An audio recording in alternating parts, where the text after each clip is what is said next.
Emily, is Grandpa behaving himself? Oh yes, well, kind of. Injuring his leg, old people can be such a nuisance. I wish they'd think about those of us who have to take care of them. Patricia, that's not a nice way to say it. It's fine. He's already declining quite a bit. I can't handle the fuss of old people, but you're used to it, so you'll be fine. The other day, my husband's grandfather Michael fell in the garden and injured his leg. It's not a serious injury, but he's already 82 years old. Because of his age, we're having him rest in bed just to be safe, so it doesn't get worse. My mother-in-law won't even go near him, let alone take care of him. I'm Emily, 30 years old. I married 3 years ago and live with my husband Daniel's family. My husband was my boss at the company where I worked, a company founded by his grandfather. When I joined 8 years ago, my father-in-law was already the president, and my grandfather-in-law was the chairman. But back then, the grandfather was still handling all the important tasks and responsibilities of the company. 2 years ago, when Grandpa turned 80, he remained chairman, but handed over most of the public duties to my father-in-law. Michael, you've worked hard all this time. Now leave the company matters to Christopher and take it easy. My mother-in-law said with a smile, but her words sounded sarcastic to me. Grandfather-in-law is a bit stubborn, but a fair and kind person with a good reputation. In contrast, my father-in-law seems somewhat immature, never expressing his opinions clearly and utterly unreliable compared to Grandpa. And he always does whatever my mother-in-law says. My grandmother-in-law has already passed away, and I never met her. My husband and I started dating when we worked together on the same product planning team 3 years after I joined the company.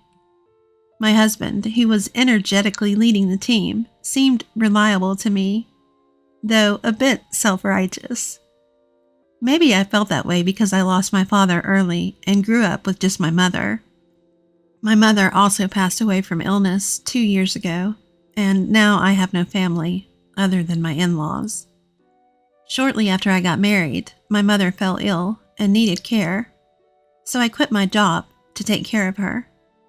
The fact that my husband's family didn't object was probably due to a single comment from Grandpa. It's only natural to take care of the mother who raised you alone. Don't worry and take good care of her. Thanks to that, I was able to be by my mother's side every day for a year without financial worries until she passed away. My mother-in-law seemed a bit dissatisfied, but I was truly grateful. However, since Grandpa handed over the company to my father-in-law, everyone's attitudes towards him has gradually changed. They no longer listen to his opinions as much. And I can't shake the feeling that they're treating him carelessly. At first, I thought it was just my imagination, but watching my mother-in-law and husband's behavior, I can't help but feel that way. My father-in-law's attitude is non-committal, but it feels like he's ignoring Grandpa, as if he's no longer needed since he's practically retired. Watching my in-laws' behavior, I feel somewhat angry. Hey, don't you think your attitude, Patricia, and yours too, is a bit cold towards Grandpa? So what's the big deal? Grandpa tries to talk to you and you barely respond. You don't even try to help him. Like I have time to deal with old people. You can take care of Grandpa. You're the one with the free time. You don't have to talk like that. Quiet. I'm tired from work. Don't nag me about unnecessary things. This is how it goes. No matter what I say, they won't listen to me. My grandfather-in-law doesn't say anything to his family about this. Now I'm the only one who talks to my grandfather-in-law at home. Grandpa, the weather is nice today. Shall we go for a little walk outside? Your leg seems to be healing well, and I think it will be good rehabilitation. Thank you. Let's go out for a bit then. When the two of us went to the park, there were several families with children playing around. My grandfather-in-law looked at the scene with joy. Christopher and Daniel had times like that too. Grandpa? I was busy with work and couldn't take care of the children much. Maybe that's why I couldn't raise Christopher and Daniel properly," my grandfather-in-law said with a slightly sad face, almost like he was talking to himself. Christopher is my father-in-law, and Daniel is my husband. I think about how everyone can be kinder to my grandfather-in-law, but I can't come up with a good idea.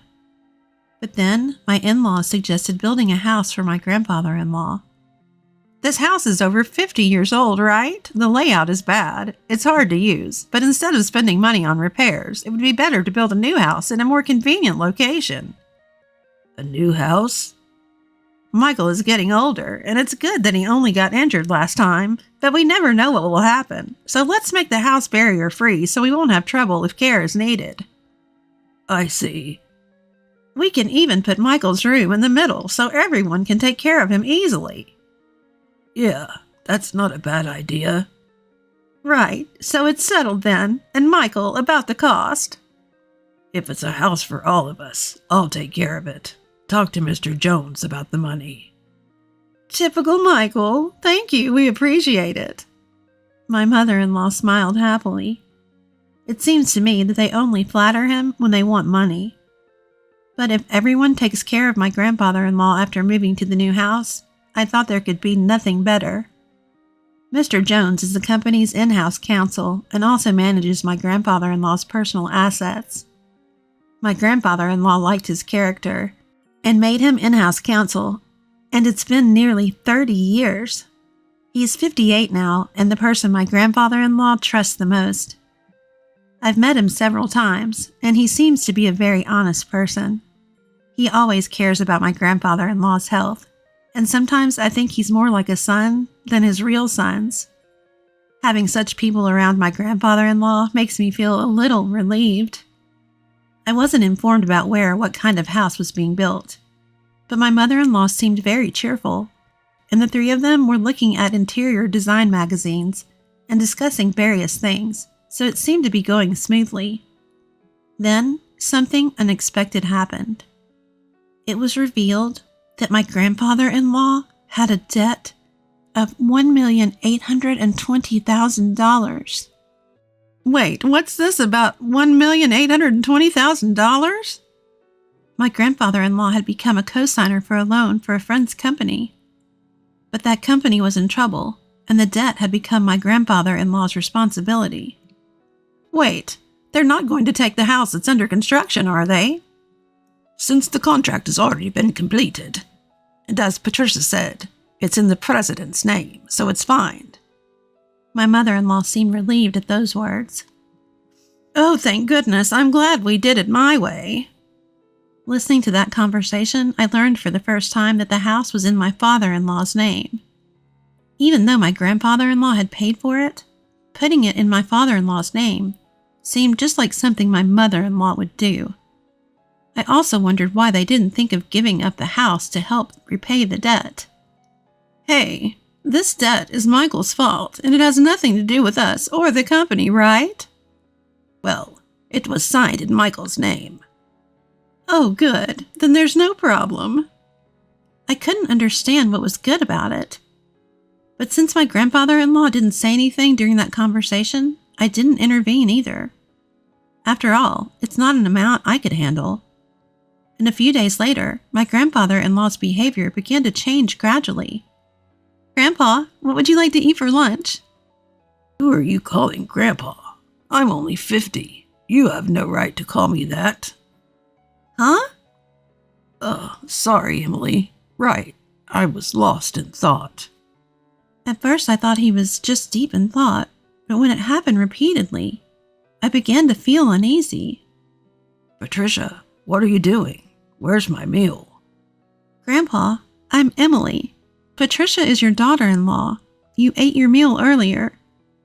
I didn't eat. Are you trying to starve me? I wondered if my grandfather-in-law's condition was triggered by the $1,820,000 debt. And seeing that none of his family members were trying to help him might have been a double shock. What can I do for him? I tried to take my grandfather-in-law to the hospital, but he refused to go. He might not want to admit that he might have dementia. I don't want to force him, but I can't do anything on my own. I consulted my husband, but he only replied that it had nothing to do with him. I can't rely on my mother-in-law either. So I thought my father-in-law was the only option. Yeah, I heard from Patricia and Daniel. They think it might be dementia. Can you go to the hospital with us? But it's not that bad yet, right? If we go to the hospital, others will find out. My father having dementia? There are good medications now that can slow the progression. Well, there's no need to rush. Let's watch him a little longer. Emily is here, so it'll be fine, right? I can't help but think how unreliable these people are. I can't depend on them. Grandpa, let's go to the hospital. Let's get you properly examined. Who are you? Where are you planning to take me? You're up to no good. I almost cry, thinking about how my once kind grandfather-in-law has become so stubborn. But my mother-in-law just laughs, amused. Even if he was the chairman, it's over for him now. But now everything, even the company, is all Christopher's. Patricia, Grandpa isn't completely unaware. He's listening to everything. He'll forget everything soon. He'll start wandering, dribbling. Just thinking about it gives me chills. He's nothing but a nuisance now. How can you say that? Grandpa has worked hard for the family all his life. My mother-in-law's words make me angry and sad. But my grandfather-in-law just smiles. See? This old man doesn't understand anything. Patricia! I'm furious at my mother-in-law's laughing in words. But soon, the new house will be ready. Things might change once we move there. Since it's a house that Grandpa built, the family might show some gratitude and be kind to him. I couldn't completely abandon that faint hope. And 2 months later, the house was finally built. For days, I had been forced to pack my in-laws' and husband's belongings, while my father-in-law's and my things were mostly untouched. Even when I tried to pack my things, my in-laws and husband kept giving me tasks, so I couldn't make any progress. But I thought it would be fine to move the small things later, since this house wasn't going away. On moving day, after moving most of the things, I went to call my father-in-law, but my husband said, "Ah, you and Grandpa can stay here." What? You can stay in this house. We don't need any extra baggage in the new house. In other words, you and Grandpa will live here from now on, and I'll give you Grandpa's debt too. Well, you can at least be a housekeeper. Hey, let's go. Yeah, I'm coming. Good luck with all the debt repayment and live in care. With those words, my in-laws cheerfully got into the car and left. I was stunned for a while. I couldn't immediately understand what had just happened. Were we just abandoned? And not just me, but my grandfather-in-law too. Only they would live in the new house? It took me a while to understand, because it was beyond my imagination that someone could do something so cruel. How should I explain this to my grandfather-in-law? I slowly returned to the back room. I don't mind taking care of my grandfather-in-law at all. That was my intention from the start. As I was about to timidly call out to him, who was sitting with his back to me, he seemed to sense my presence and turned around before I could speak. Have they gone already? My grandfather-in-law's expression, as he said that, looked completely different from the dazed look he had just months ago. To be frank, he seemed like a different person. I thought maybe a different symptom had emerged, but the next moment, my grandfather-in-law smiled. And then, his following words surprised me. As I was talking to my grandfather-in-law, Mr. Jones came. Chairman, have you finished getting rid of the unnecessary staff? Yes, it's all done. Let's go, shall we? Where are we going? Of course, to the new house. I left the house where I had been living, led by my grandfather-in-law, without understanding what was happening. The next month, countless calls came from my mother-in-law and husband. My grandfather-in-law said he wouldn't deal with them anymore, but I answered my husband's call because of the divorce. Hey, Emily, is Grandpa with you? When I went to the old house, it was for sale. It's not worth $1,820,000, so you can't repay the debt. Is that why you did that? What do you mean? Put Grandpa on. Dad said he can't get in touch at all. That forgetful old man has done something outrageous. I knew what he was talking about, but I wanted to hear what my husband would say. Grandpa sold the company's stocks to the executive director. Thanks to that, the executive director became the largest shareholder. And a shareholders' meeting and board meeting were held, and Dad was dismissed as president. But the executive director is well liked, and maybe Grandpa thought he was better to hand over the company to. The executive director must have deceived the senile old man into selling the stocks. This is invalid. You seem to be misunderstanding something. But Grandpa doesn't have dementia. If anything, he seems more coherent than before. What? I, too, until that moving day, had seriously thought that my grandfather-in-law had dementia. It seems that my grandfather-in-law had been suspicious from the time my mother-in-law said she would build a house to live with him. So he devised a plan. He pretended to have dementia to see how my in-laws and husband would react. As expected, they showed their true colors one after another. In the end, they left my grandfather-in-law and me behind. I struggled to hold back my laughter because everything went exactly as I expected, my grandfather-in-law said. I was surprised, relieved, and a little conflicted. To deceive the enemy, you must first deceive your allies. He laughed. He seemed to have been getting regular updates on the company from the executive director and Mr. Jones. With my grandfather-in-law gone, my father-in-law and husband did as they pleased. Self-righteous, completely ignoring the opinions of the employees. Constant entertaining at the company's expense.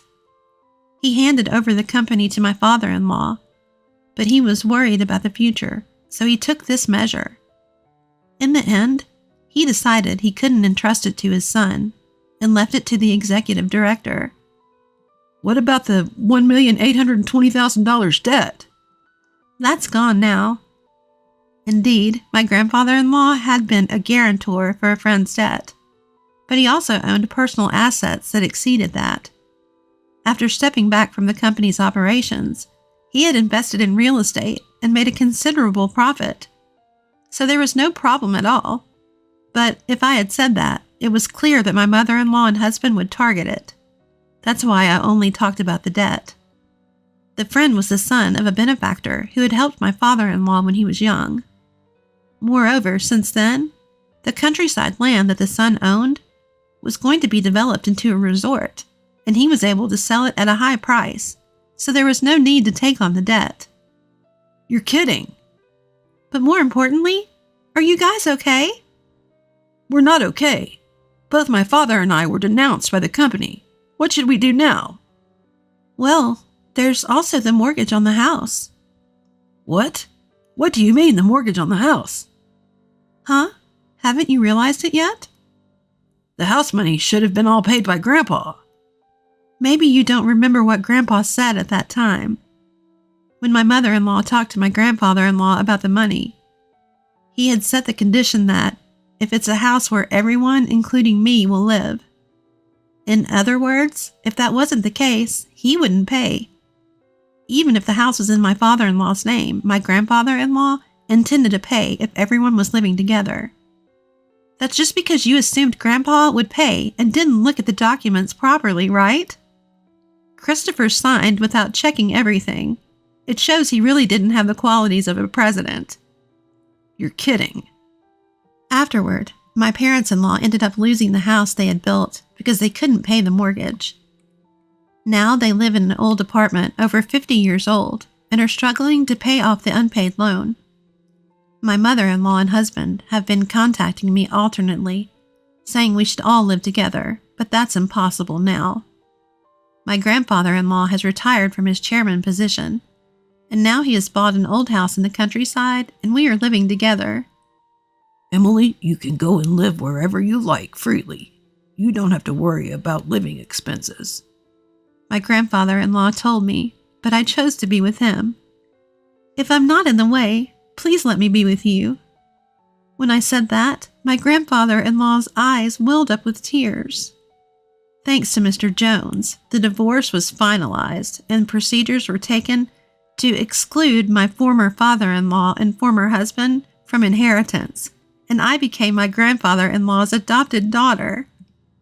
If anything happens to my grandfather-in-law, who has become my father, I intend to take care of him until the end. Now the two of us enjoy working in the fields together. Dad, look at this radish. It's big. In the pouring sunlight, warm moments flow. I wish for these days to continue even one day longer. My name is Kayona, a 30-year-old housewife. 2 years ago, I married my husband Naoki, who is 6 years older than me, and since then, we've been living in his parents' home. In this house, we live with Robert and Barbara. Both are in their 60s, and thankfully they're in good health and full of energy. Being energetic is generally a good thing, but Barbara loves to go out and have fun. I don't know if it started when I moved in or if it's always been this way, but she hardly does any housework. She was supposed to be a stay-at-home mom since she never worked, but she'd say, "Okay, Yona, dinner isn't ready yet. You had plenty of time, didn't you?" She'd push the chores onto me, go out to play, and if things weren't done when she came back, she'd make snide remarks. I've been dealing with this, trying to keep my frustration in check. "Mother-in-law, I'm sorry, but I did tell you before you left that I might not finish all this." "Huh? What are you complaining about? It's only natural to do this much, right? This is why I have trouble with your millennial generation. I wish you'd learn from Naoki." If it were just the snide remarks, I could handle it, but Barbara always brags about Naoki. Especially since Naoki works for a large company, which seems to be a great source of pride for Barbara. "Naoki works so hard every day, but his wife is a failure." That was Barbara's favorite phrase. As for my husband, he didn't show any signs of standing up for me. At dinner, Barbara would start complaining about me. "Today, Kayona did this." And all my husband would do was respond with a disinterested, "Oh, really?" When we first met, I thought he was mature because he was older, but now it's different. It seems like he thinks of me as a convenient housemaid. Even when I'm doing housework late into the night, he doesn't say a word to me. Instead, he throws laundry at me, aiming for my face, saying, "Hey, this too." I regret marrying such a person. Whether it's a way to vent his work stress or something else, my husband has changed dramatically since we got married. Our first anniversary, he bought a cake, but then he threw a pie in my face, laughing. You wouldn't think he's a 36-year-old man. However, there's a glimmer of hope in this life. That's the presence of my father-in-law, Robert. Robert is a very calm person, always saying, "Thank you, Kayona," and "Is there anything difficult? I'll help you." The only person who treats me kindly in this house is Robert. Since I quit my job when I got married, he's the only person I can chat with. I've come to adore Robert like a real father. However, Robert works as a senior staff member at the company he used to work for, so he's not home during the day. The reality is that Robert spends little time at home, and I spend a lot of time alone with Barbara. When I'm talking to Robert, Barbara doesn't say anything. But it seems she doesn't like it, and her attitude has gotten worse. "Don't make eyes at your father-in-law. Just because Naoki doesn't pay attention to you, you're going to go after his father? It's disgusting." She started saying things like that. Of course, she would say these things where Robert couldn't hear. I pushed back against this. "That's not true at all." "Oh my, did I hit a nerve? You're even raising your voice. How unbecoming." No matter what I say, she has a comeback. Our conversations are always like this, never really connecting. I talked to my husband about this. I thought he would understand that this was just Barbara's delusion, but he just laughed and said, "So you're even into men over 60. You're really open-minded." I knew it was hopeless. I had no expectations that my husband would do anything about the housework or Barbara's bullying, but I never expected him to say something like this. It was a huge shock. I started to feel like I didn't belong in this house. One summer day, Barbara said to me, "I'm thinking of going on a family trip. when Naoki gets his summer vacation. I thought, here she goes again, always wanting to go out. But then she said, "You're coming too, right, Keona?" I didn't expect to be invited. I thought they would go without me. Me too? Don't you want to? No, it's not that. I found it suspicious. What does Barbara want to do inviting me? I was suspicious, but I didn't know what she would say if I refused. That night, my husband asked me again, "You're going on the trip, right?" Yeah, I was invited. When I answered, my husband burst out laughing for some reason. What's so funny? Nothing, really.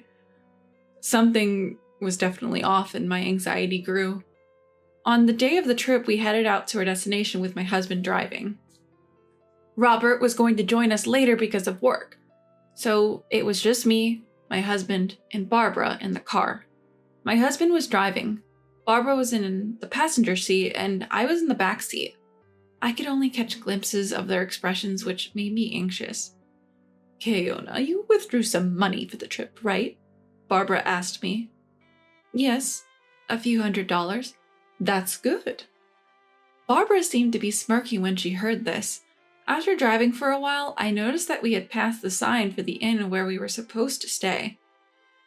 Didn't we just pass the inn? I asked. There's a tourist spot ahead. We'll check in after we see it, my husband answered. He was half smiling, clearly unable to hide something strange. As we drove further from the inn, the surrounding area became greener.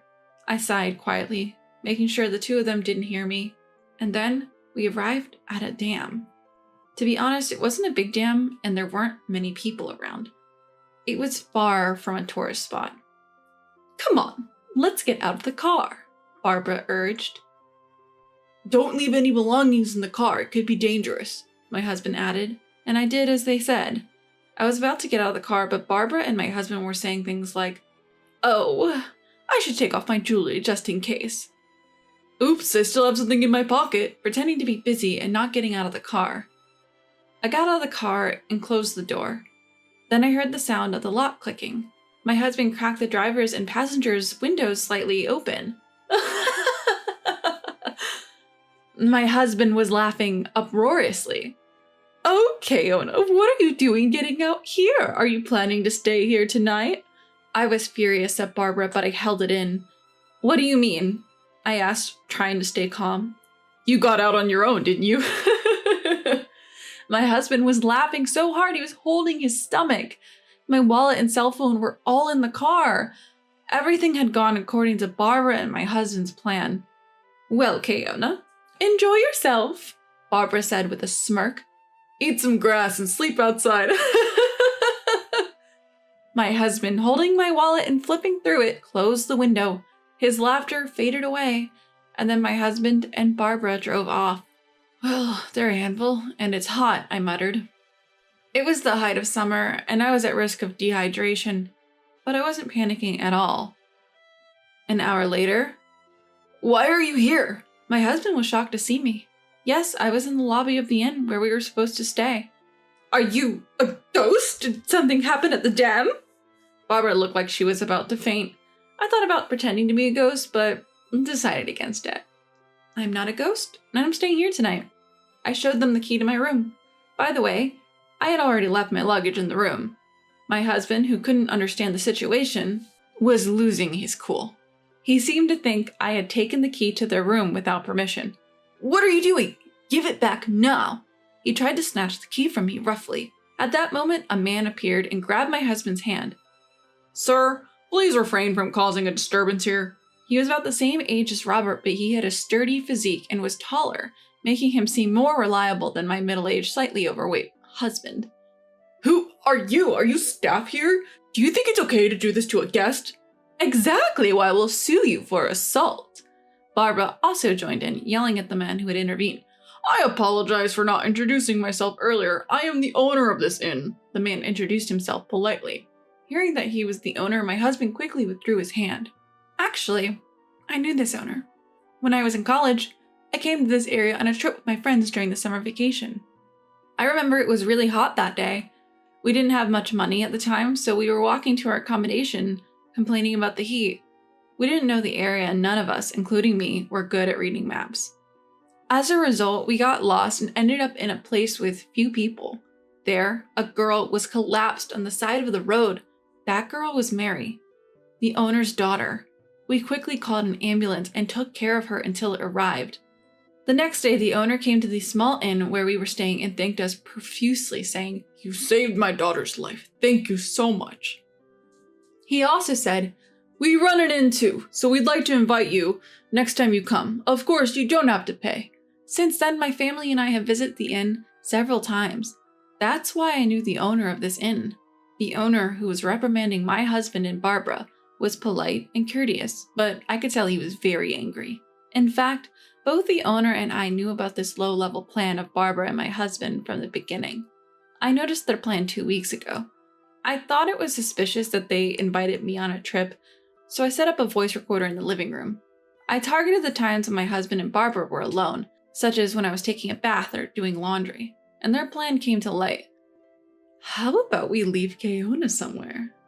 "That would be hilarious. Oh, how about here? There's a gym about an hour's drive from the inn." I was shocked when I heard it. I immediately called the inn and consulted with the owner. I told him everything about the situation I was now in and what was planned for the future. The owner was very angry. His own daughter had once collapsed in the blazing sun, so he was even more upset. And today, the owner, who knew the situation in advance, had arranged for my pickup. After waiting for my husband and Barbara's car to leave, he had me ride in the inn's shuttle. By the way, the driver was Mary from that time. "I got my license. Let's go for a drive next time." "We're driving right now." "Oh, right." We chatted happily, bought some local specialty ice cream on the way, and arrived at the inn. I knew about the plan and that a pickup was coming, but I was still scared. For Mary, this area was like her backyard. She knew a shortcut, so we arrived at the inn several tens of minutes earlier than my husband and Barbara. "You mentioned suing earlier, ma'am." The owner looked at Barbara with stern eyes. "Yes, I did. It's outrageous to be accused of the opposite."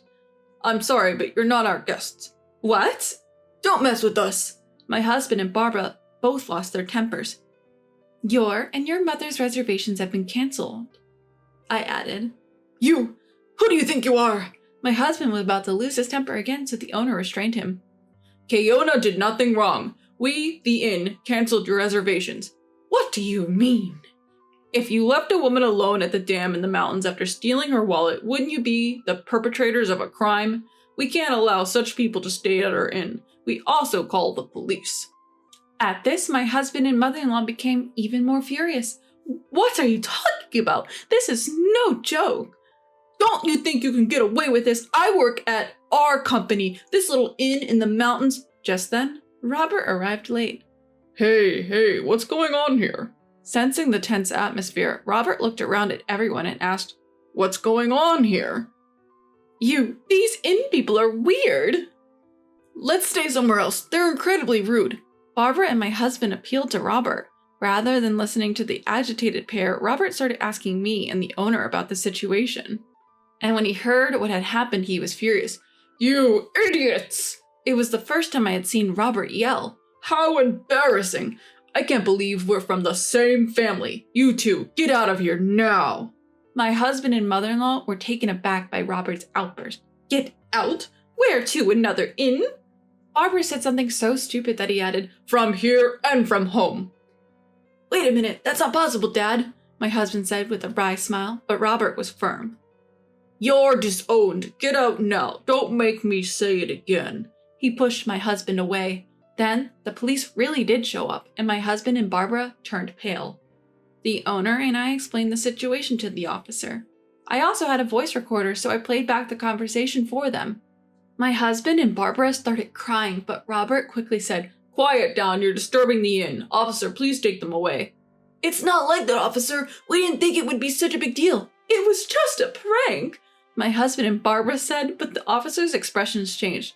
"A prank? Are you serious? Don't you think that your little prank could cost someone their life, especially your own wife?" They were scolded harshly. They weren't arrested because it was a family dispute, but Barbara and my husband were pale throughout. "This isn't over. Keona's feelings will determine your future, understand? With those final words, my husband and Barbara, still pale, went home. Afterwards, Robert seemed apologetic the whole time. He kept repeating, "I'm really, really sorry. I can't apologize enough," for not noticing the unpleasant experiences I had been having and for the terrible ordeal I went through today. He also deeply apologized to the owner of the inn, saying, "I'm sorry for this. Despite being in a position where we always receive your hospitality, we caused such trouble." Actually, this owner is a businessman who runs several other companies and is also a client of the company where Robert works. Without knowing any of this, my husband had boasted, "I work for a big company." I'm glad I was able to punish my husband and Barbara, but it's also very scary to think what would have happened if I hadn't known about their plan in advance. I prayed that being scolded by the police would make them realize the gravity of the situation. After returning from the inn, I divorced my husband, of course. I also demanded a hefty alimony. I hope they reflect on their actions and don't do the same thing to anyone else in the future. By the way, I heard that Robert and Barbara also got divorced. Robert cut ties with my ex-husband and kicked him out of the house. My ex-husband was advised to resign due to the incident. Apparently, his workplace bullying had already been a problem. Just as he had been nasty to me, he had been harsh to his juniors and colleagues, and it seems that the HR department was planning to take action anyway. I'm disappointed in myself for marrying such a person. My ex-husband, who lost his job, seems to have been working hard to find another one, but it's not going well. He should be in a managerial position given his age, but he doesn't have that track record at his previous company, and he can't clearly explain why he left. Barbara was kicked out by Robert and seems to have turned to relatives at her parents' home. But she's rumored to be a spendthrift who loves to travel. They fear she'll deplete their savings if she comes to live with them. I think she should get a part-time job or something since she's still in good health. I also left my in-laws' house and I'm living alone nearby. I'm still in good terms with Robert, and sometimes I consult with him about work problems. And I, who was a stay-at-home mom, started a new life. When I was job hunting, I was approached. "Kayuna, would you like to work at my company?" It was from the owner. He was very concerned about what happened to me afterwards. He seemed to be looking for a position in his company where I could work. I was happy to accept. I was very grateful. Thank you so much for doing all this for me. No, we're the ones who should be grateful. We can't thank you enough. I feel like I've already repaid the favor from that time and need to give back the change. The company he introduced me to is a reputable company that meets labor conditions. It was a surprise on top of a surprise. By the way, it's in the same industry as the big company my ex-husband was boasting about, but its capital is 5 times larger. Everyone working there is also very nice. I'm having more fulfilling and enjoyable days than when I was struggling with my married life. Call the police! I had saved $300,000 for my retirement, but for some reason, it vanished when my eldest son moved out. While my second son is arranging for the police, I contacted my eldest son. Then he yelled at me, "Stop it!" I was shocked, but I had already reported it to the police. My name is Susan. When I was young, I moved to New York City to work, and I had 2 sons. Both my sons are now 18 years old, and my husband passed away early. I've reached 60 and retired. I had saved $300,000 for my retirement, so I'm not too worried about living expenses. Still, it's time to think about my future living arrangements. During this time, my eldest son, Robert, who had always lived in our parents' house, decided to move out. Robert's wife, Mary, had expressed her dissatisfaction to my eldest son, saying that she didn't want to take care of me in the past. I had expected this conversation someday. I have no desire to be looked after by my eldest son's wife. In fact, my eldest son's wife can't even cook or do household chores, so I've been doing it for both of them all along. Have you found a place yet? Not yet, but we plan to decide soon. Let me know when the move is settled. Richard and the others say they will take me on a trip to celebrate my retirement soon. Understood. I'm saving money now, and I'll leave once I have enough. I reported my eldest son's situation to my second son over the phone. My second son said, In that case, how about installing security cameras? Without Robert around, you might be an easy target for burglars. That's true. I've heard on the news that seniors living alone are often targeted. Moreover, the trip I'm taking with my second son and his wife is a bit longer this time. I was certainly anxious about leaving the house empty for an extended period. I quickly purchased the security cameras that my second son had researched for me. They should arrive tomorrow. Little did I know they would come in handy later. Sometime after hearing about my eldest son and his wife moving out, my eldest son's wife approached me about moving expenses. Mother-in-law, can we borrow little money for our moving expenses? I've actually been let go from my part-time job. Without some help, we won't have enough for the move. Fired from a part-time job? What on earth did you do?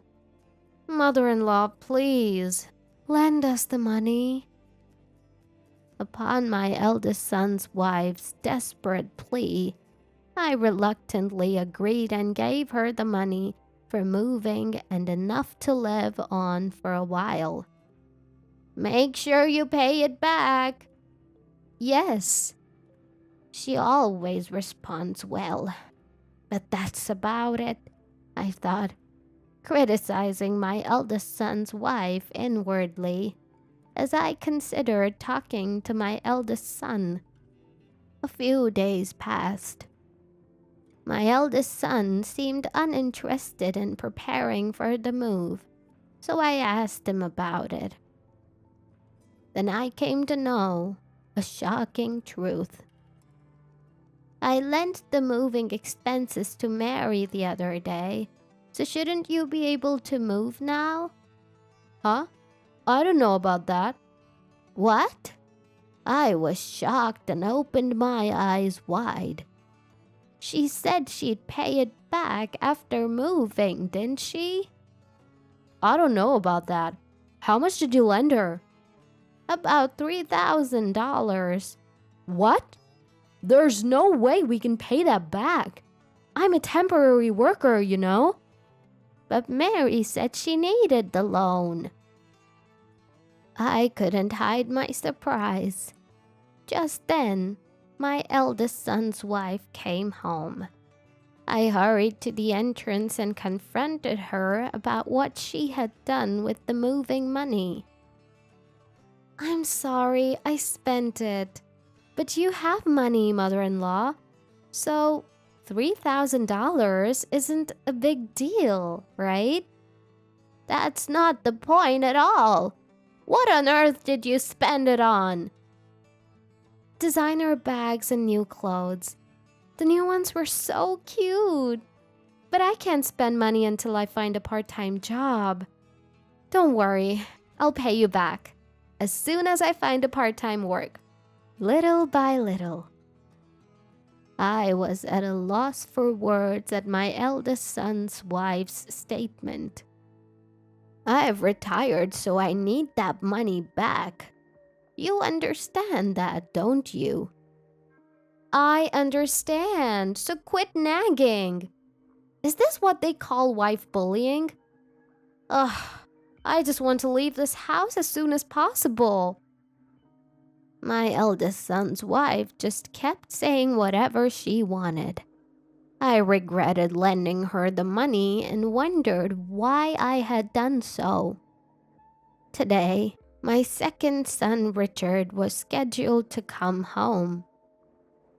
Richard has a 1-year-old child, and his wife, Beth, is a hard worker, currently on maternity leave.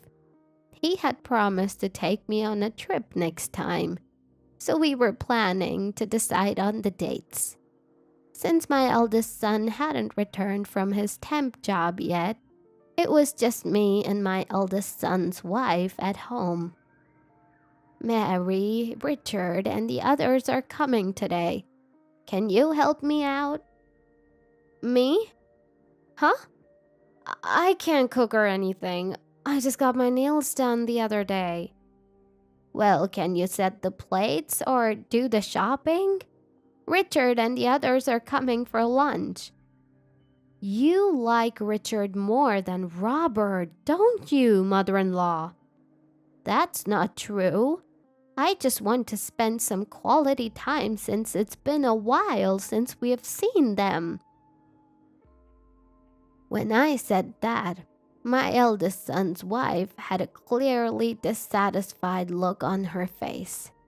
I don't intend to favor one brother over the other, but since it's been a while since we've seen each other, it's natural to give a little preferential treatment. Although, my eldest son's wife has some challenges in her personality. I have never compared her to Beth. Though that's the case, my eldest son's wife doesn't like my second son's wife and always takes a confrontational attitude. When my second son and his wife arrived at the house, my eldest son's wife stared at my second son's wife. Wearing something plain again today? Can't you put a little effort into it, especially in front of mother-in-law? It's frustrating how she says things to elevate me, things she's never even thought of herself. Don't worry about it, she's just in a bad mood.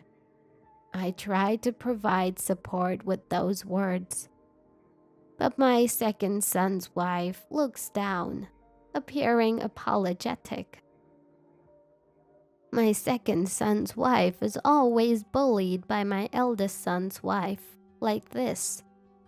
I try my best to defend my second son's wife, but it seems my eldest son's wife doesn't like that either.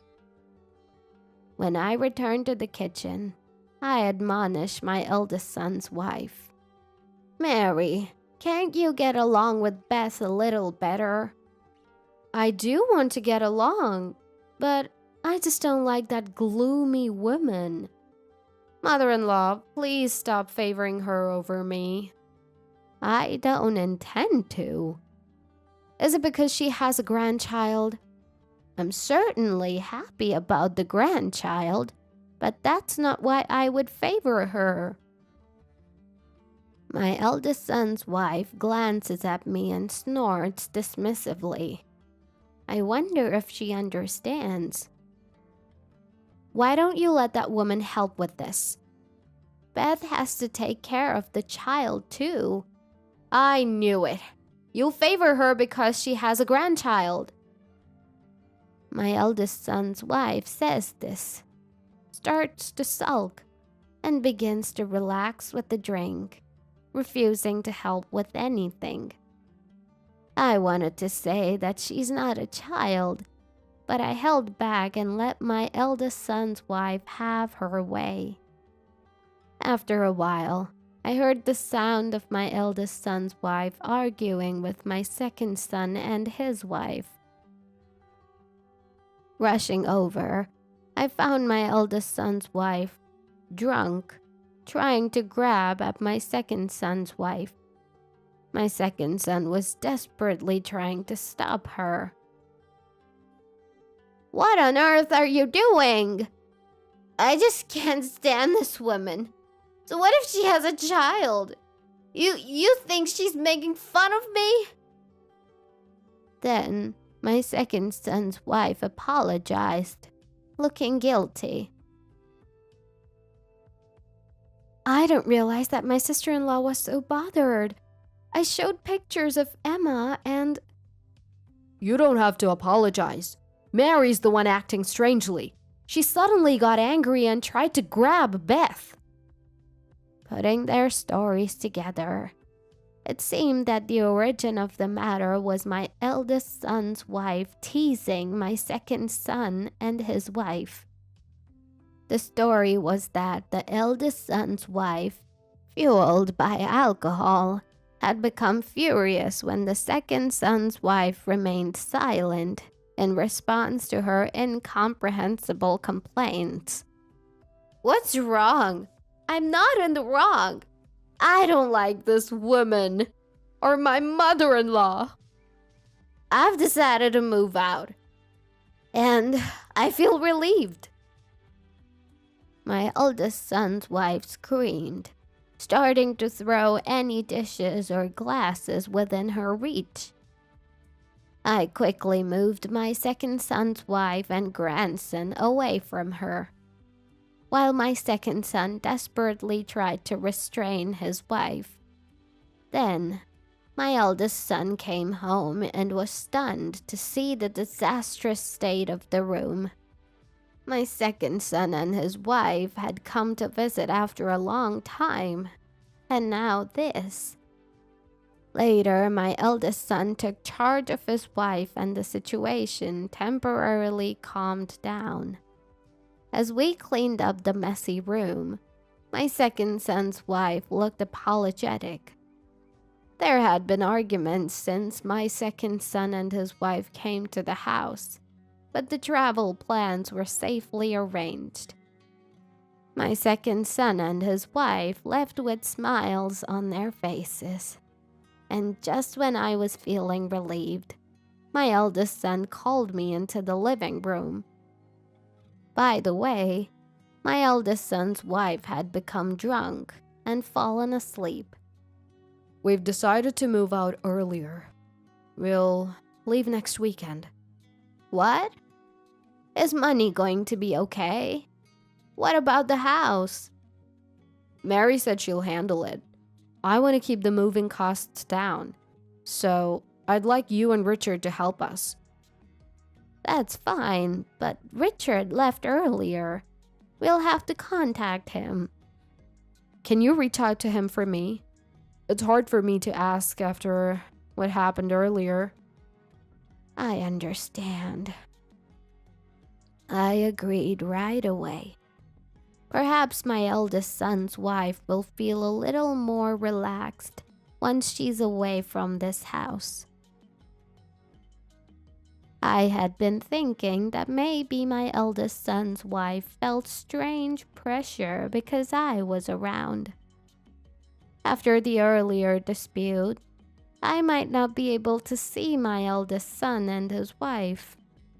But I thought that if they could spend their time peacefully, it would be good. I called my second son and his wife, who had just returned home, and explained the situation. My second son and his wife agreed with my thoughts and gladly accepted to help with the move. And today was the day my eldest son and his wife were moving out. I watched the two of them leave and then returned to the living room. Actually, I was planning to go on a trip with my second son and his wife starting tomorrow. Thank you. I hope the two of them can finally settle down. It's all right. I really hope they can settle down. While my second son and his wife are taking a break with coffee and cookies, I return to my room and start preparing for the trip. If it's a trip, it will surely cost a lot of money. Thinking so, when I opened the chest with the banking card inside, I was stunned. This is terrible. As I rushed down to the living room, my second son and his wife looked at me, dumbfounded. The savings! The banking card I was saving for a retirement is gone! At my words, my second son and his wife's eyes widened in shock. A thief? When did this happen? What should we do? As I was panicking, My second son's wife hesitantly asked, "How much was in it?" $300,000. At my words, my second son and his wife were frozen. "Call the police! It must be a thief!" I yelled to my second son, and he hurriedly pulled out his mobile phone. Wait, what about my eldest son and his wife? They moved without knowing a thief had been in the house, so they might have trouble if something was missing. I called my eldest son. "Robert, a thief! A thief was in our house. We didn't notice at all. But please check carefully when you unpack to make sure nothing was stolen." "Huh? What do you mean?" "My banking card is gone. There was $300,000 in it." Surprised, my eldest son paused for a moment and then nervously uttered something to confirm. $300,000? Is that true? "Yes, I've been saving it for my retirement since Dad passed away. We're contacting the police now." As I desperately pleaded, my eldest son exclaimed, "What?" in an unusually loud voice. "Wait, hold on. No, that is..." As my eldest son panicked, my second son's wife turned the conversation to me. "I know you're talking, but doesn't this house have security cameras? In the rooms?" "That's right. There was one in that room too." "Shall we check it?" Hearing this, I hurriedly pulled out the computer from the chest. I'm not familiar with the detailed use of a computer, but since using a mobile phone to view the security cameras was hard to remember, my second son gave me an old computer. I handed the computer to my second son's wife. After skillfully operating the computer, my second son's wife was shocked and speechless. I watched my second son's wife's reaction, and feeling suspicious, I peered into the screen, where I saw. At that moment, the voice of my eldest son, still on the line, echoed, "No, don't call the police! Mary might get falsely suspected!" In shock and astonishment, I listened to my eldest son's desperate plea. 30 minutes later, my eldest son hurriedly drove back. Facing my eldest son and his wife, anger was slowly welling up inside me. "Did you already call them? It's just a little misunderstanding. Let me explain. Please don't involve the police." "I'm sorry. I've already reported it. More importantly, can you explain what's going on?"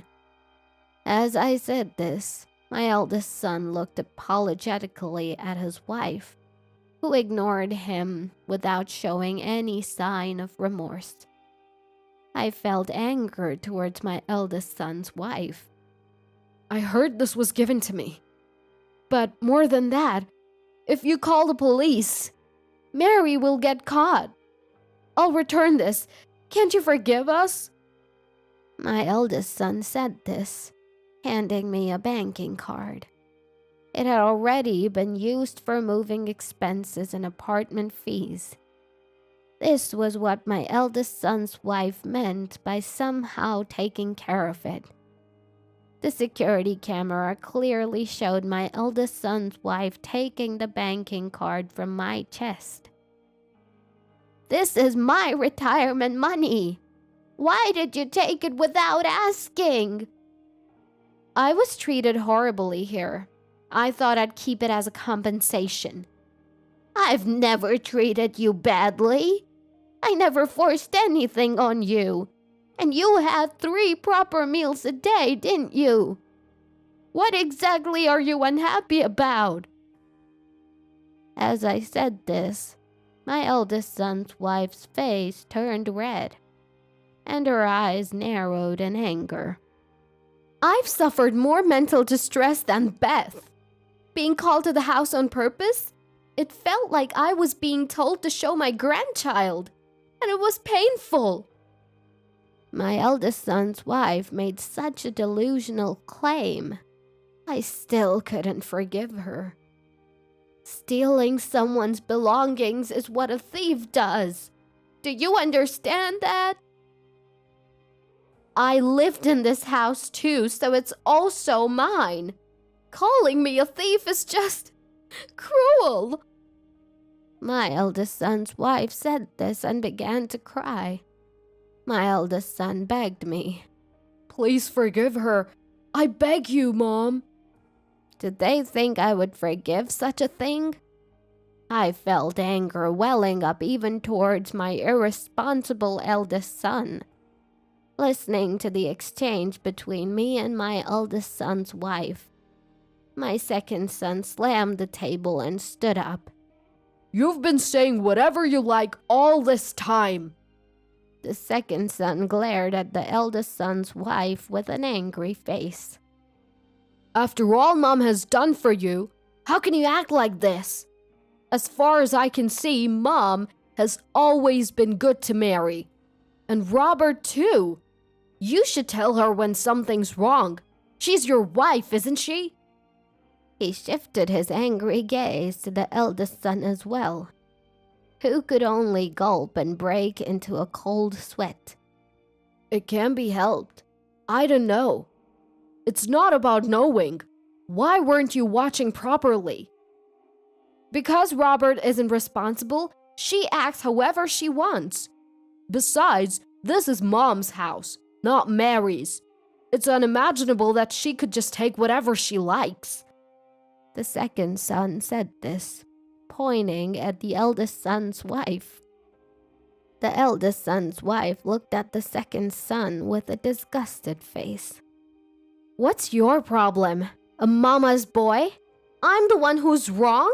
That's rude for a brother-in-law. Of course it's wrong.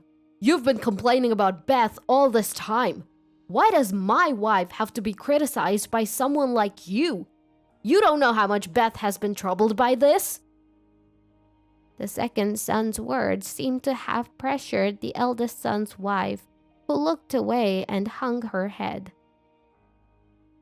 To calm the second son down, the second son's wife hastily speaks to him. The second son has cooled down a bit but still glared at the eldest son's wife. I'm sorry, it's true that I let Mary do whatever she wanted. And I had given up, thinking that even if I said something, it wouldn't be heeded. The eldest son said this, looking down. Take my side! The eldest son's wife demanded of the eldest son, but he just shook his head. How cruel! I thought you would support me. Just stop it. The fact is, you did steal. When the eldest son said this, the eldest son's wife knocked a nearby vase off the table and turned away with an unhappy face. Suddenly, the police rushed in, looking alarmed. They must have been startled by the loud noise inside. They restrained the unruly eldest son's wife and turned to face us. I averted my eyes from the police, glancing quickly at the security camera.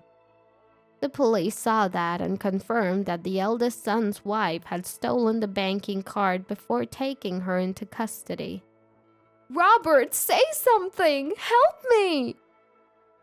It's hopeless now. Why would you say that? You've been too selfish. I don't know why you did this. I can't defend you. The eldest son said this, looking away from his wife and hanging his head. Let's divorce. Upon hearing those words, The eldest son's wife stopped in shock, ceasing her resistance. Wait, Robert? Are you sure? I tried to warn her at first, but she never listened. She ignores me when things go wrong. And now this. I can't bear it anymore. I can't be her husband any longer. The eldest son was also in turmoil. I couldn't bring myself to blame the eldest son knowing that. Perhaps it was because he was my son, even after all that had happened. The eldest son watched Mary being taken away by the police, then slumped down, disheartened. Later on, it was revealed that Mary had apparently committed marriage fraud as well. The eldest son found out and was once again shocked. Mary was told she couldn't escape a prison sentence, and so the eldest son and his wife divorced. The eldest son's wife had to pay back the money from the marriage fraud and compensate the eldest son. The eldest son offered to take on some of the payment of the marriage fraud money. He said he wanted to settle things with himself as he hadn't. I went on a trip with my second son and his wife. Spending a long time with my young grandchildren was so much fun.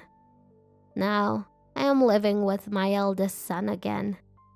He has a debt to pay off, so he's quitting his temp job and is working hard as a full-time employee, moving forward with determination.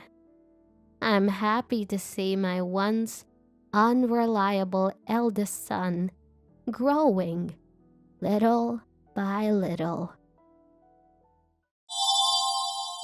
My name is Kayla. I graduated from college 5 years ago. I moved out and started living on my own when I began college. That's because my father was a bit of an eccentric person. I was his first child, but he had hoped for a boy. When I was born a girl, he didn't even try to hide his disappointment and was hard on my mother. Even as I grew up, my father never accepted me as his daughter and hardly showed me any love. I have no fond memories of my father from my childhood. All I remember are his cold eyes and the many words he used to reject me. My mother protected me and showered me with love.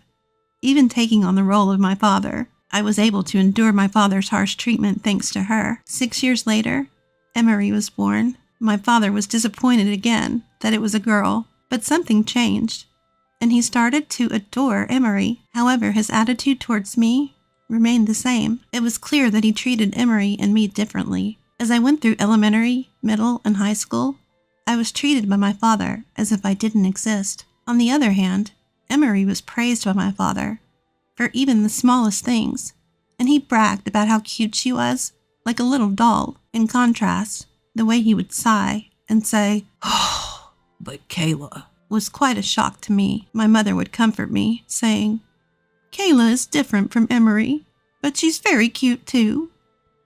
But it didn't resonate with my shattered confidence. When I went to college, I decided to move out and live on my own. I loved my mother, but I had no feelings for my father, who showed no interest in me. I couldn't bear to live with him any longer. He reluctantly paid my college admission fee, but declared that he would not help with tuition or living expenses. He said that if there was any money, it would be used for Emery. I had to hustle to make ends meet through scholarships and part-time jobs. My college life was consumed by studies and work, with no room for the typical joys of youth. I had almost no connection with my family during my student days. My mother would contact me occasionally, but there was no communication from my father or Emery, and I didn't reach out to them either. When I was job hunting after graduation, the most important thing for me was the salary. I had to repay half of the scholarship I received, and I knew from my part-time work how important income was. With a recommendation from my senior professor and my hungry spirit in the interviews, I secured a job offer from my first-choice global consulting firm. My mother was thrilled as if it were her own achievement, but my father and Emery showed no reaction. I thought I was prepared for that, but it still left me feeling lonely and empty. Reaching a state of enlightenment isn't so easy, is it? I threw myself into my work once I joined the company. I think I needed a place to channel these lingering feelings of frustration. Thanks to that, I learned my job faster than any of my peers. With support from my seniors, I was able to satisfy major clients and secure ongoing contracts. I was steadily climbing the ladder of success. My income was rising in proportion to my achievements. 5 years into my career, I had grown into a leader, trusted with multiple projects. During this successful period at work, I received a call from my father, who I hadn't heard from in years. Your mother's had an accident and is paralyzed on one side. I want you to come home and take care of her. You're probably just loafing around, so I'll give you a task. I was shocked to hear that my mother needed care after an accident. I hadn't told my father about my job, so he had assumed that I was unemployed and useless. But more than that, I was worried about the misfortune that had befallen my mother. I didn't want to return home, but my desire to help my beloved mother was stronger. I immediately applied for remote work at my company. Fortunately, my global company was ahead of others in allowing telework, and the environment was in place. I decided not to cancel the lease on my current apartment, thinking it might be best to keep it, even though it seemed wasteful to pay rent. So, I returned to my family home, taking only what I needed. It had been about 9 years since I left home to go to college. My mother's condition was more serious than I had thought. She was paralyzed on one side and couldn't walk on her own. Luckily, her mind was unaffected, and she could speak normally, but her immobile body looked very painful. I confronted my father about why he hadn't contacted me for the several months since my mother's accident and her home care, but he was as indifferent as ever, saying, Telling you wouldn't make her better. I called you this time because I had no choice. Indeed, I, not being a doctor, couldn't do anything to help my mother recover. But I couldn't believe a father who wouldn't inform his daughter about her mother's plight. Months after my mother became immobile, the house was in a terrible state. Clothes were strewn everywhere, dishes were piled high in the sink, and the rooms were covered in dust and garbage. My mother's care had been completely neglected, and her back was covered in bed sores. I had no expectations of my father, but Emery was supposed to be living there too. What had Emery been doing? The answer became clear with her first words. I can't do housework, so I can't take care of Mom either. I'm relieved now that Kayla's back. Emery, spoiled as she grew up, had become a self-centered person who couldn't do anything around the house. I started by cleaning the rooms. The mess and the dirt that had accumulated over several months couldn't be fixed in a day, and I spent nearly a week on this task. It took me that long because I had to care for my mother during that time. My mother kept saying she was sorry to have me care for her, but I cheerfully and energetically attended to her, hoping she would get better. While I was engaged in housework and caregiving, neither my father nor Emery did anything to help. Far from helping, my father would complain. The food tastes awful. What are you slacking off for? You're clumsy at taking care of your mother. You have plenty of time since you're just loafing around. Do it properly. To him, it was only natural that I should do the housework and caregiving. Emery would say, Kayla, wash my clothes for me. I'm wearing them to school tomorrow. Kayla, tea please. I was treated like a servant, especially by my father, who was convinced I was a NEET. Indeed, I was mostly shut in my room doing telework, housework, and caregiving. But to my father, it seemed like I was just a shut-in. Even though telework was my main work mode, I still had to go to the office regularly. When I returned home, my father would sometimes be standing at the entrance, accusing me angrily. You're just a shut-in NEET, and yet you're gallivanting around. Take care of the house properly. His angry voice echoed throughout the house. From behind him, Emery would add, you're really useless. Just going out to play? I was exhausted. Every time I left the house to go to work, I would be met with insults and sarcasm from the two of them. I had made it a habit to go to my kept apartment and relax alone, tidying up the room before returning home. I was truly glad I had kept this room. The unreasonable demands and harsh treatment from my father and Emery grew stronger day by day. You must have some savings. Even if you're a NEET, contribute money to the household. My father, who worked me so hard, was now demanding money. I'm going on a day trip with my friends, so give me some funds. Emery, who did nothing around the house, was begging me for pocket money. What was I to those people? Not a daughter, not a sister. The painful days continued. One time, Emery screamed, "My ring is gone, Kayla! Do you know where it is?" Of course I didn't know anything about Emery's ring, and I had no interest in it since our tastes were different. When I told her I didn't know, she stormed into my room. I was slow to react to Emery's sudden action, and I was a beat late in following her into the room. When I arrived, I heard Emery's triumphant voice from inside. "See, here's the ring. Kayla stole it, didn't she?" Emery came out of the room with the ring, pointing her finger at me and shouting. There was no way that thing was in my room. I immediately realized that Emery had set a trap. It was harassment for not giving her pocket money. Emery quickly tattled to my father, who had just come home. "Stealing Emery's things. You're truly pathetic. I don't remember raising a daughter who would steal." No matter how much I explained, my father wouldn't believe me. Emery added, "We don't need a thief, Kayla, do we?" "If it weren't for your mother's care, I'd kick you out right now. Know some shame." And so I was labeled a thief. One evening at dinner, my father suddenly became furious for reasons unknown. "You useless person. Can't even do housework properly. Making food like this. Still not contributing money to the house. Do you think your current work is enough? You're just a shut-in who gallivants around. I can't stand it anymore. I'll destroy your plaything." My father yelled and headed towards my room. My plaything? My computer? That's my essential work tool. If it's destroyed, it would be a disaster. I followed my father to my room and protected my precious work companion, just as he was about to lay hands on my computer. Emery was watching from behind, smirking, around the time my mind and body were reaching their limits. My mother passed away peacefully. She was always grateful for my care and was pained by the way my father and Emery treated me. I felt my strength draining from my body. My heart was so shattered that I forgot to cry. Father and Emery were not only tearless, but acted as if a nuisance had been removed. Though we were in the same tearless situation, our reasons were 180 degrees apart.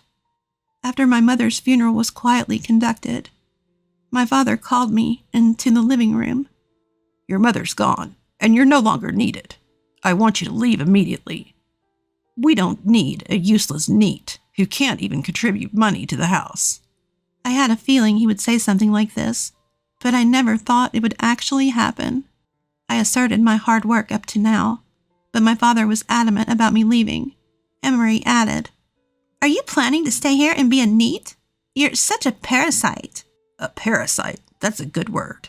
You're like a tick or a flea." I felt dizzy from the barrage of harsh words. "Also, about your mother's inheritance, you must renounce it. There's nothing for you." I hadn't thought about my mother's inheritance at all. The love I received from her was enough. It was something I had never received from my father or Emery. "I don't want it. I'll renounce it, and I'll leave, okay? I'll leave right away." I asked for one day's grace to pack, and immediately began preparations. The next day my father said, "Are you ready to move? Hurry up." "I'm leaving. I'll have nothing to do with this house or you two anymore. Goodbye." I loaded my packed belongings into the taxi I had called.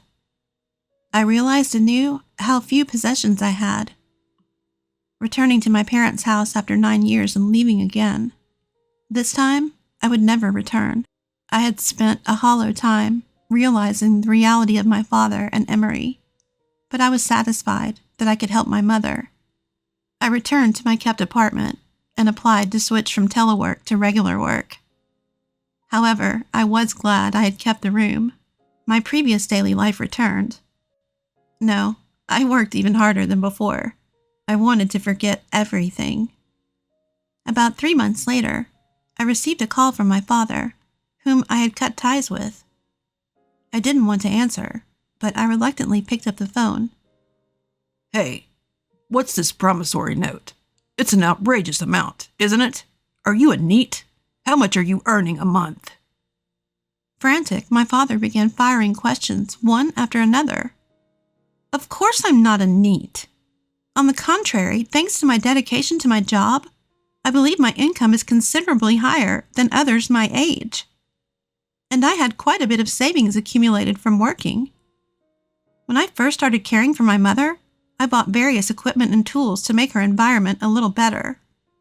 Knowing that the household was financially strained, I also contributed to the monthly living expenses to ease my mother's burden. Yes, long before my father demanded money for the house, I had been contributing. I even paid for Emery's tuition to alleviate my mother's worries. My mother, grateful for my various expenses, insisted on making it clear and had a promissory note drawn up between us. My financial support had amounted to a considerable sum, and that promissory note had overlaid my father and Emery in the form of a negative inheritance. As for me, I was exempt because I had renounced the inheritance.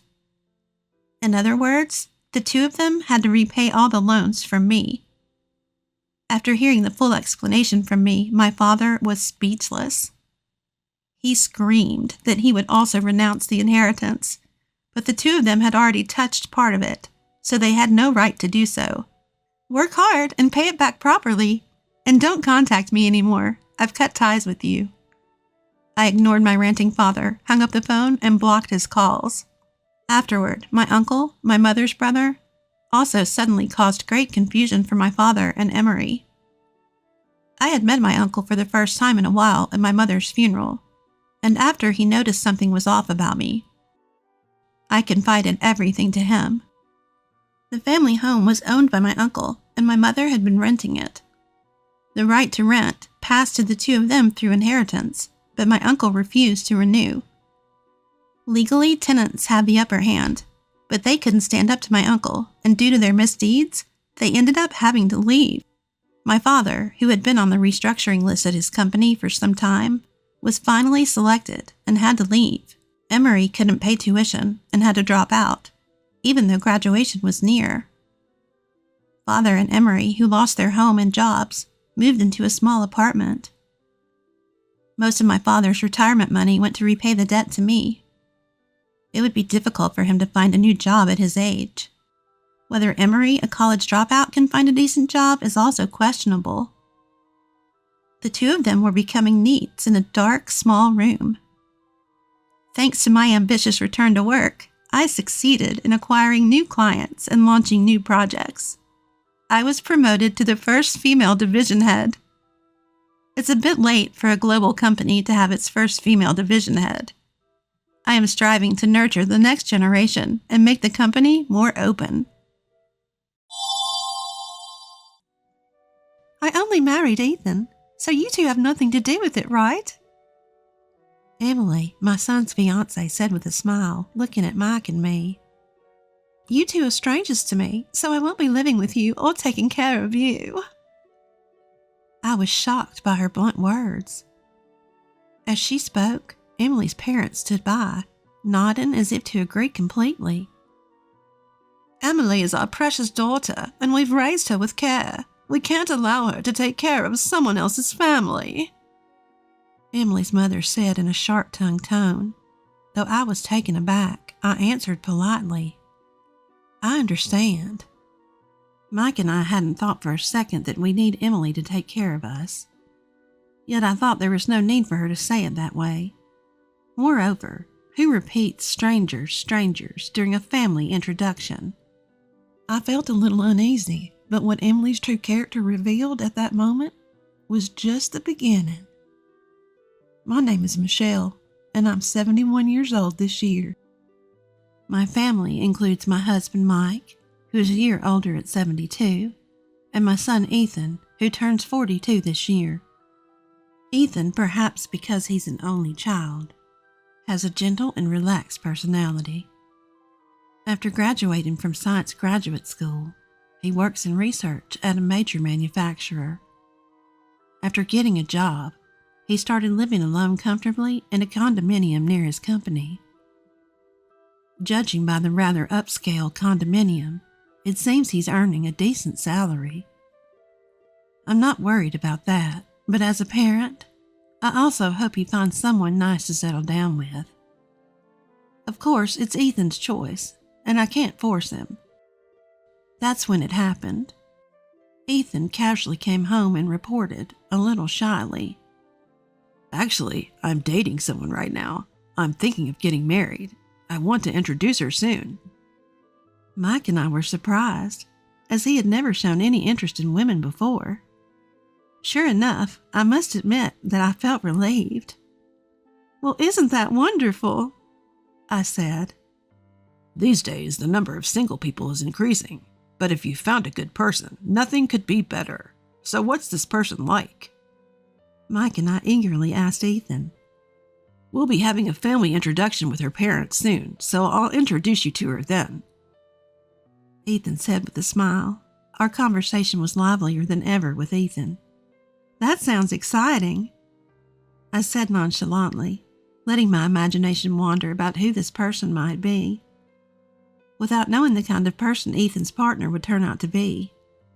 Eventually, the day of the meet and greet arrived. The location was chosen by the other parents, and it was to be an upscale fine dining restaurant. We, who weren't accustomed to such formal places, were very nervous on that day. Finally, Ethan's girlfriend and her parents arrived. Her name was Emily, 32 years old, 10 years younger than Ethan. With her charming demeanor, shiny hair, and what looked like expensive clothing, she made an impression. I'm Emily Thompson. Nice to meet you. Emily greeted crisply. Her parents, too, were dressed in high-end clothing, which made me think she must come from a well-to-do family. As it turned out, her parents run a company, and Emily works there as well. Ethan and Emily met through a mutual acquaintance, it seemed. Soon the food was served, and we talked about the wedding and other things as the family introduction went smoothly. I was thinking to myself how wonderful it was that Ethan had found a good person when something happened. Oh, but these formal meetups are so stuffy, don't you think? I told them I didn't think it was necessary. Emily suddenly said, her voice shifting. I tilted my head, confused for a moment. I just married Ethan, so you two are not related to me. Emily continued, smiling at Mike and me. You two are strangers to me, so I won't be living with you or taking care of you. I was shocked by Emily's sudden words. Emily's parents seemed to agree, nodding their heads. Emily is our precious daughter, and we can't have her taking care of someone else's family, Emily's mother declared firmly. Feeling shaken, but maintaining composure, I responded carefully. I understand. Just to be clear, we haven't discussed living together or anything like that. We don't plan on it, and we have savings for our care, so we're considering using a facility in the future. I don't think Ethan or Emily will be burdened with anything. Oh, that's good to hear. I could never change someone else's diapers or anything like that, Emily said, her face beaming. Mike and I were at a loss for words, exchanging glances. Certainly the issue of living together and caregiving can be burdensome for young people. We had already discussed that we didn't intend to rely on Ethan in the future and planned to enter a caregiving facility.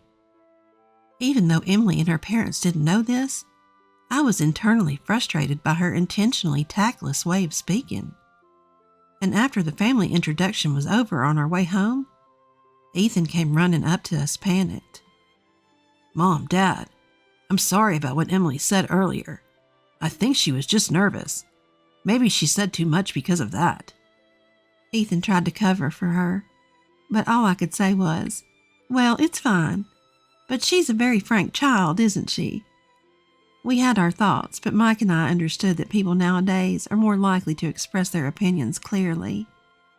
However, Emily's words and actions seemed to escalate from there.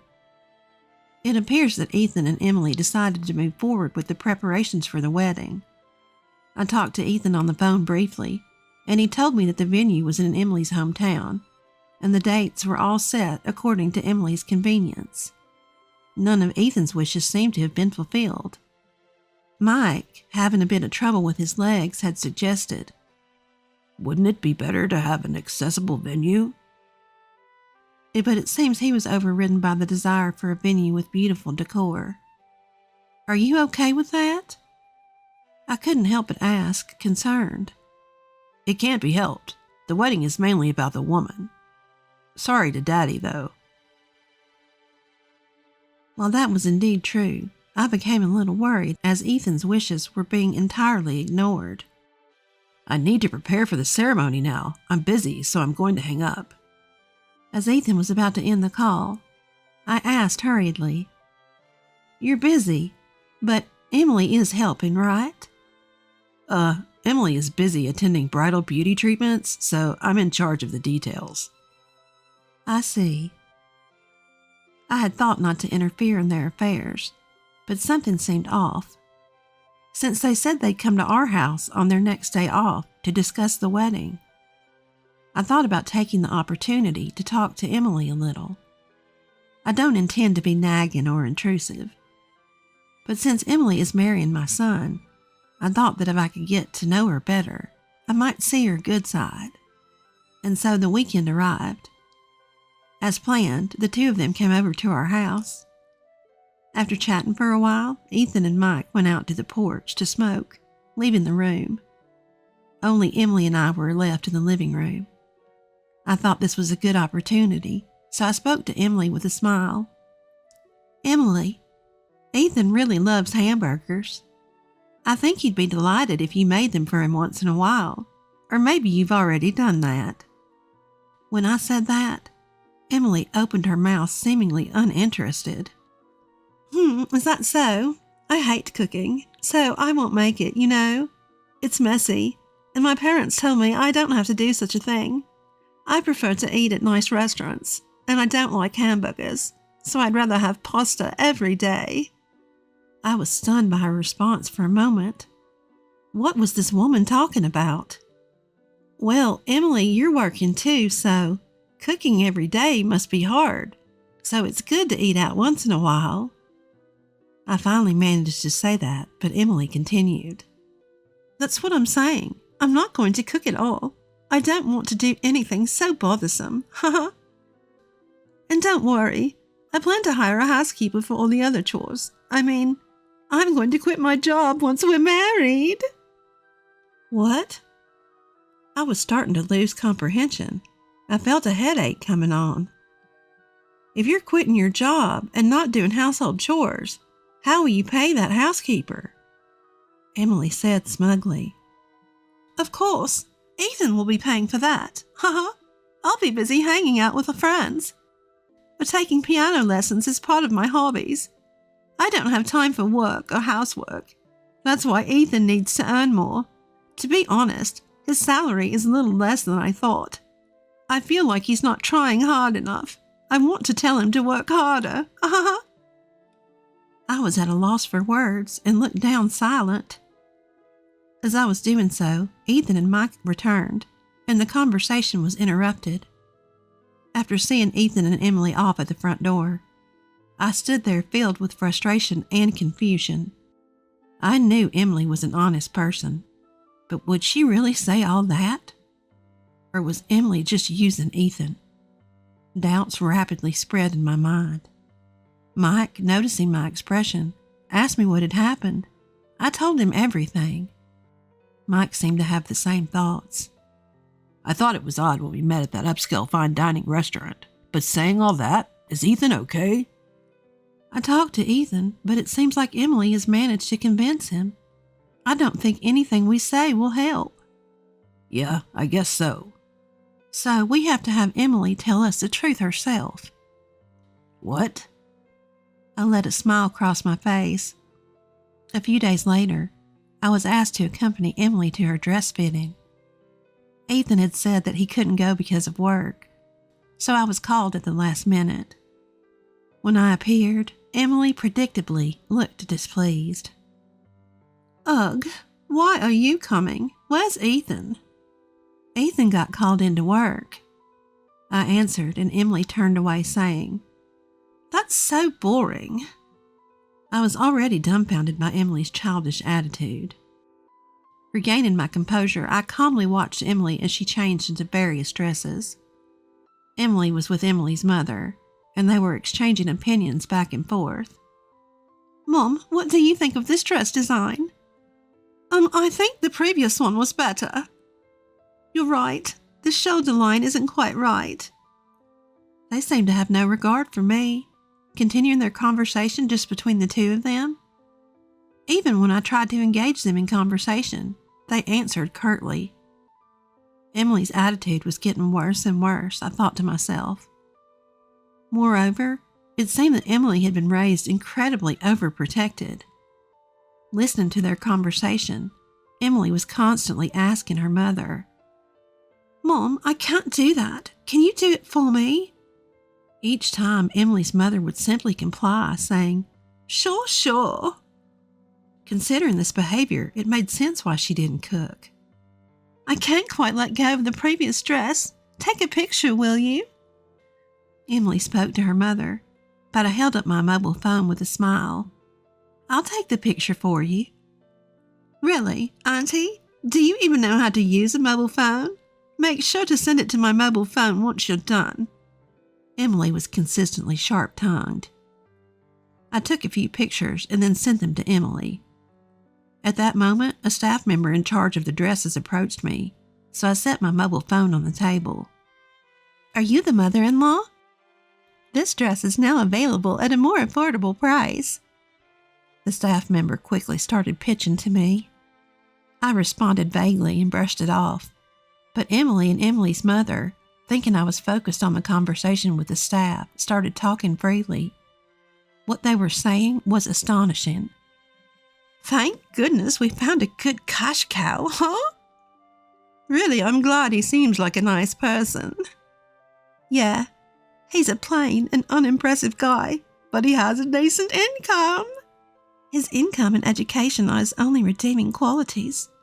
With that unfashionable appearance, if he couldn't marry me, he'd be single for life. His only worth is to spoil me after all. Emily, you shouldn't speak so bluntly, even if he's a stranger. I say it because he is a stranger. That old lady was showing off too, saying she doesn't need care because she has money. She must be hoarding quite a bit. Anyway, whether there's money or not, I would never do something like caregiving. Changing a stranger's diapers? Absolutely impossible.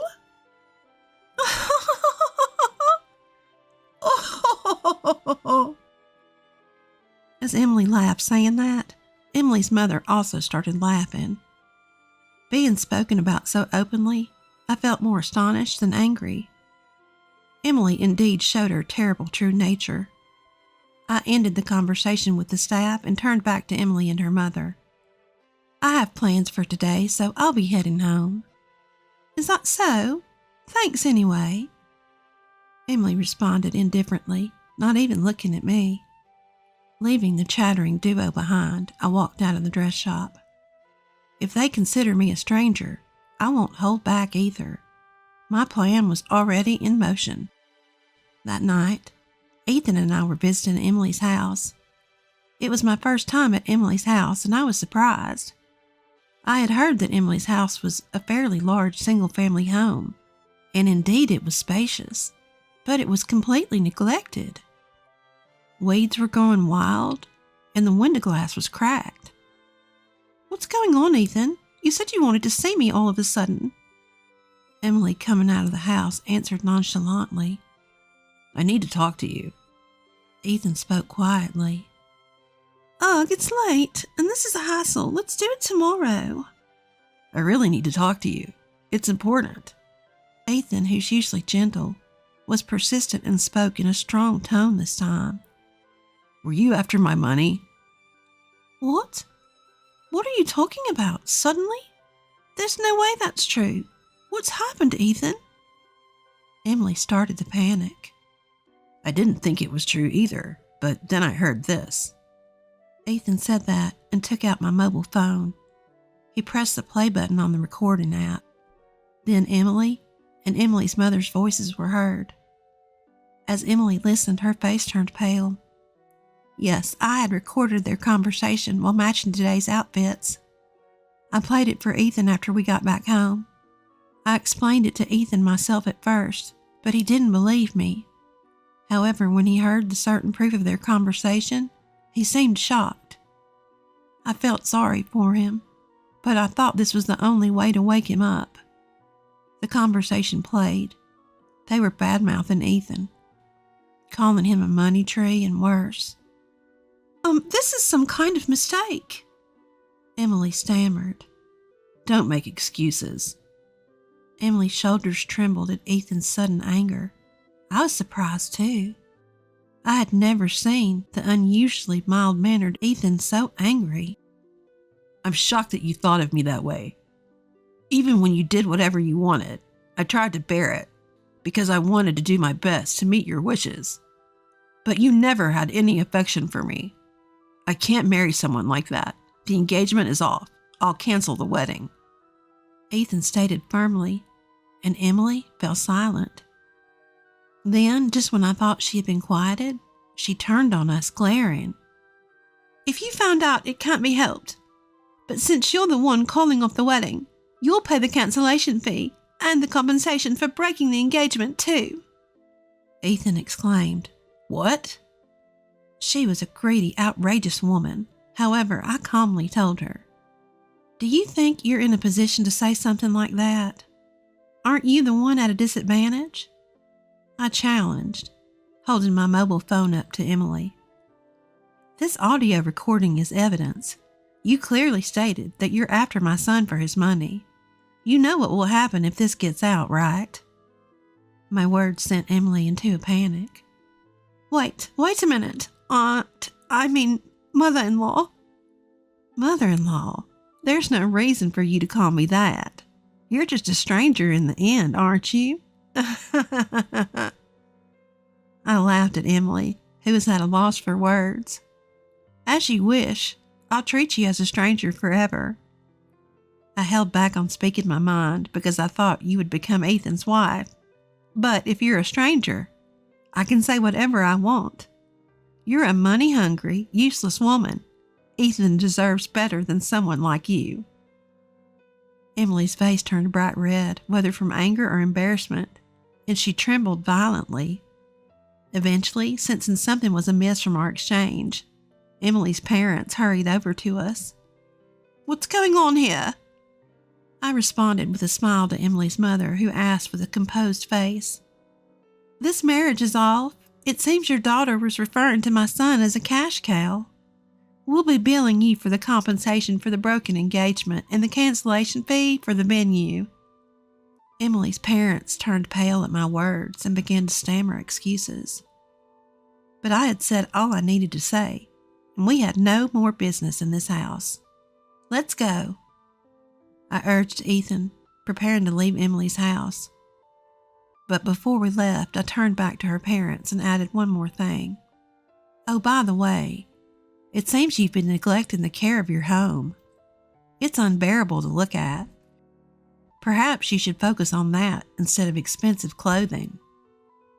With those final words, Emily and her parents were left speechless. Without looking back, we briskly left Emily's house behind. After that, Ethan and I quickly sought legal representation and demanded compensation from Emily's family. It was for the compensation of the broken engagement and the cancellation fee for the wedding venue. In such cases, disputes often arise, hinging on he said, she said, but thanks to the recorded evidence, the process went smoothly. We won the case, and Emily's family was burdened with debt. Later on, we heard that Emily's parents' company had already gone bankrupt. They used to be wealthy, living in a large house with a housekeeper and enjoying a carefree lifestyle. But a few years ago, with the economy taking a downturn, her father's company went under. They had been struggling financially, as could be seen from the condition of their dilapidated house. Yet Emily's family couldn't give up their flashy lifestyle. Even after going bankrupt, they kept up appearances, pretending to run a business and never stopped wearing expensive items. Emily seemed to have hardly worked at all. After her parents' company went under, working outside the home was never an option for her. She tirelessly sought someone who could lavish her with luxuries on her parents' behalf, running around introducing herself to various people in search of a partner. She claimed to be a company president and played the part of a refined lady with her whole family. But her true nature was seen through by Ethan, her finally found partner, and the engagement was called off. After that, she approached various men, but her true identity was always discovered, and now it seems no one wants to associate with her. Ethan heard rumors from acquaintances about how the whole family was in dire straits. As for Ethan's life afterwards, after a few years, he met a wonderful person, and they married right away. She's an honest, kind, and loving woman. With her, there's nothing to worry about, he thinks. Even though a lot has happened, I'm truly glad that Ethan has found happiness. Every time I see Ethan's calm smile, both Mike and I feel a sense of joy. My name is Charlotte. I married Mickey when I was 25 after meeting him at a party. Mickey had always said, "You can be a stay-at-home wife if you want." and indeed, we could live comfortably on Mickey's income alone. But I loved my job, and I continued to work at the company that had taken care of me since I graduated from high school. However, in the second year of our marriage, I decided to quit my job. The trigger was a phone call from father-in-law telling me that mother-in-law had collapsed. I loved my gentle and kind mother-in-law.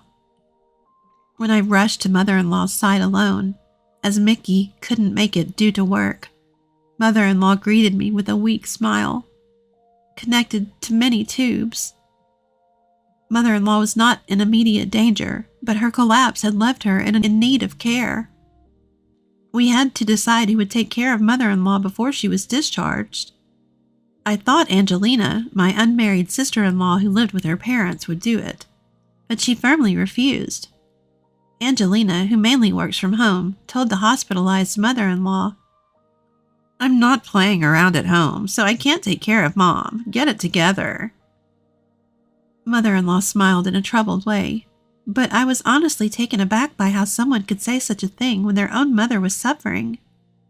Then Angelina, who didn't want to take care of mother-in-law, called Mickey and asked me for a meeting. At the in-laws' house, a meeting was held with father-in-law, Angelina, and us, the married couple, to discuss who will take care of mother-in-law.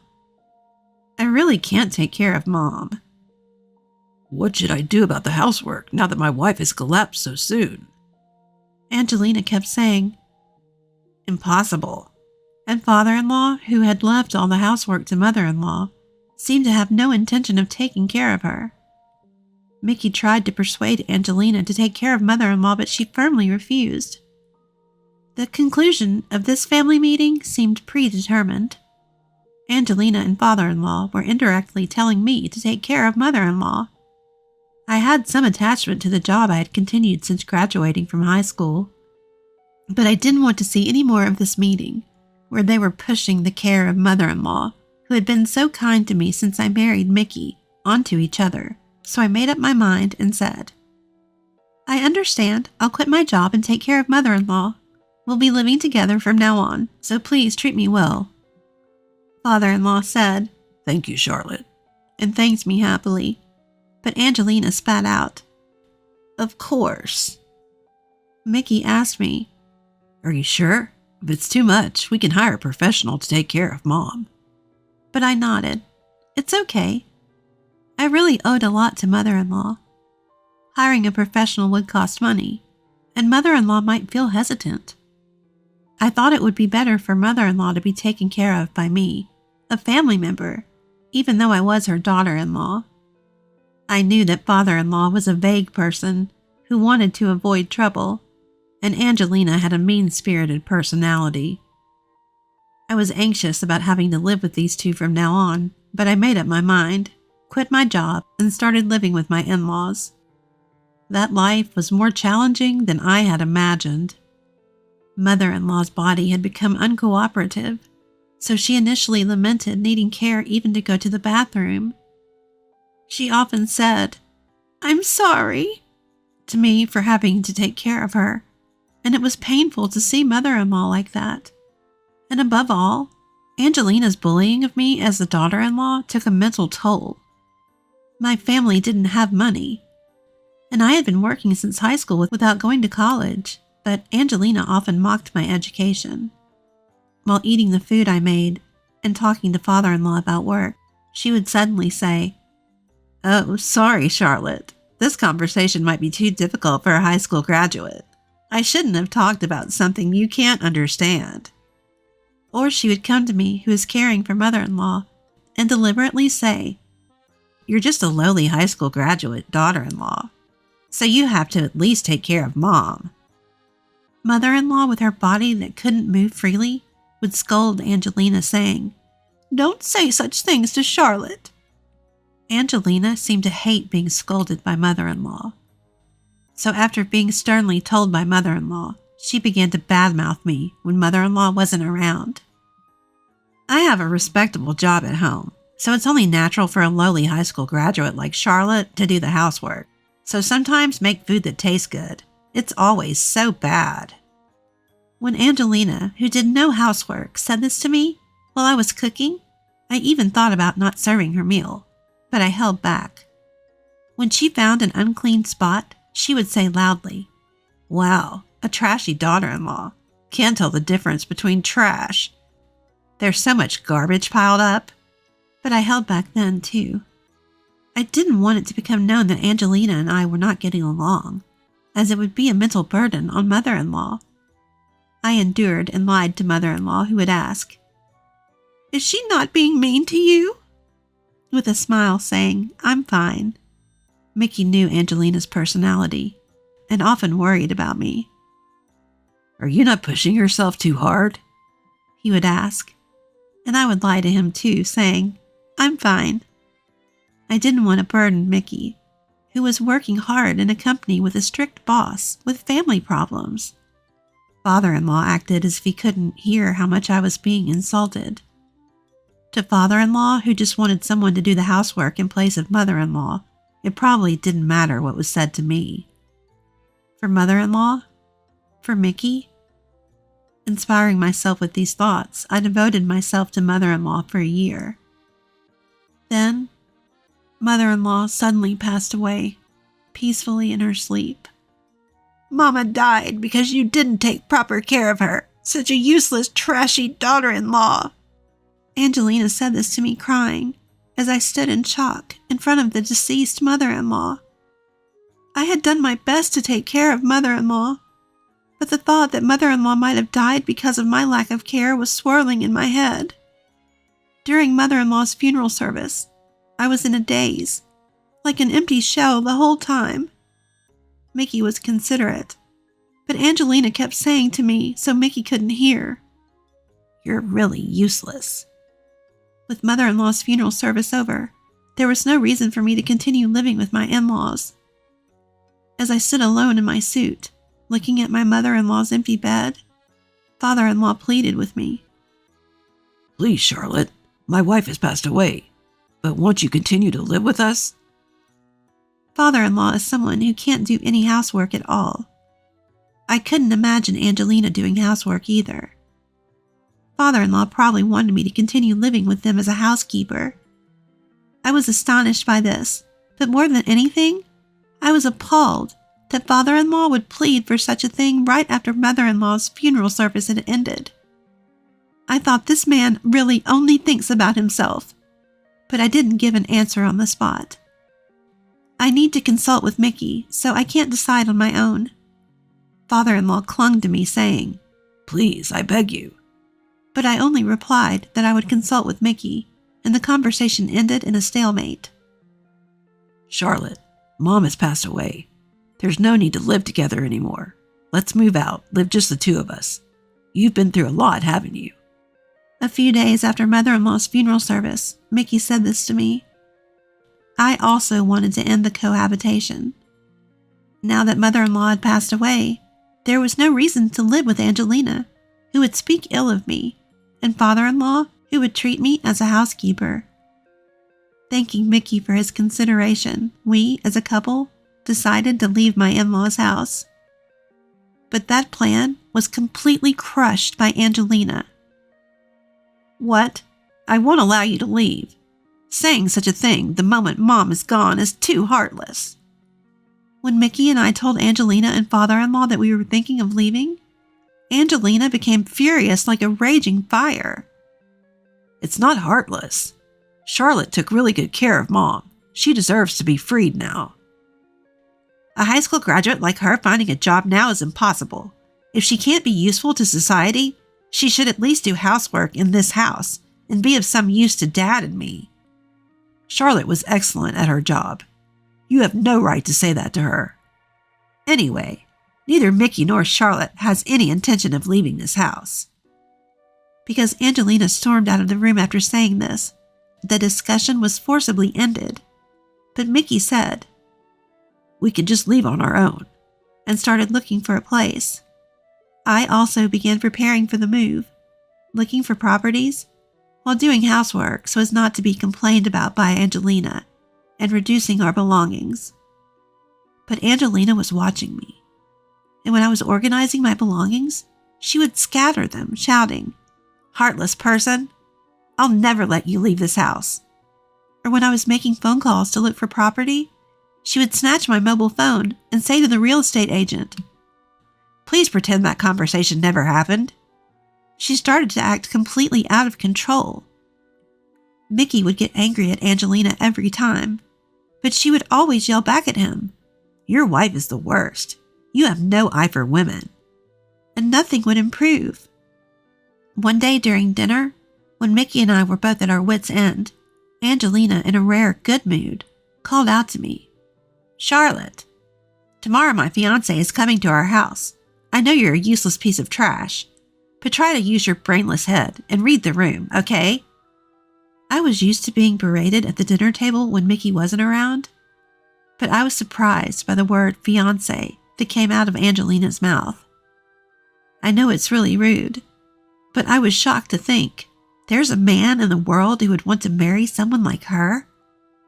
After being told repeatedly during dinner to be a good girl, I responded vaguely and ended the day doing housework as usual.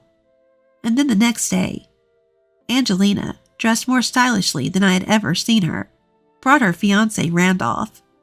Angelina's fiancé was wearing a well-fitted suit, was polite, and seemed intelligent. Why would such a seemingly decent person want to marry Angelina?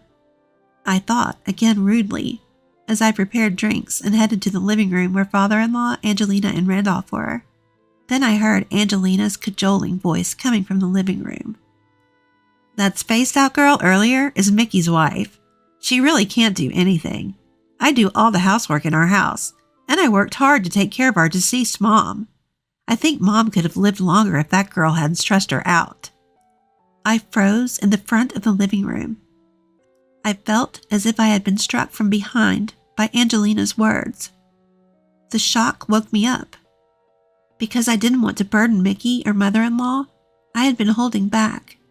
But now, it felt like all those feelings were flooding out. I did all the housework. I worked hard to take care of mother-in-law. All of it was me. Angelina never helped me with anything. I opened the living room door, quietly served the drinks, and greeted Randolph with a smile. "Hello, as you were introduced. I'm the high school graduate, bottom of the barrel, useless trash. Nice to meet you."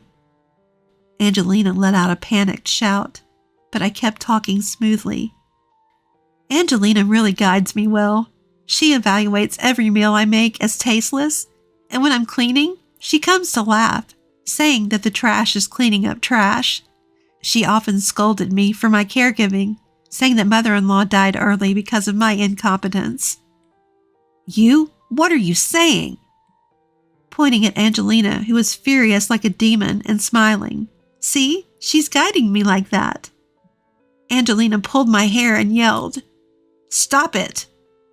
Randolph must have never seen her like this before. He looked confused, saying, What? What? And I felt sorry for him. But this should make him reconsider marrying Angelina. I felt like I had saved him, so I excused myself in mind for causing this chaos. Well then, the trash will leave now.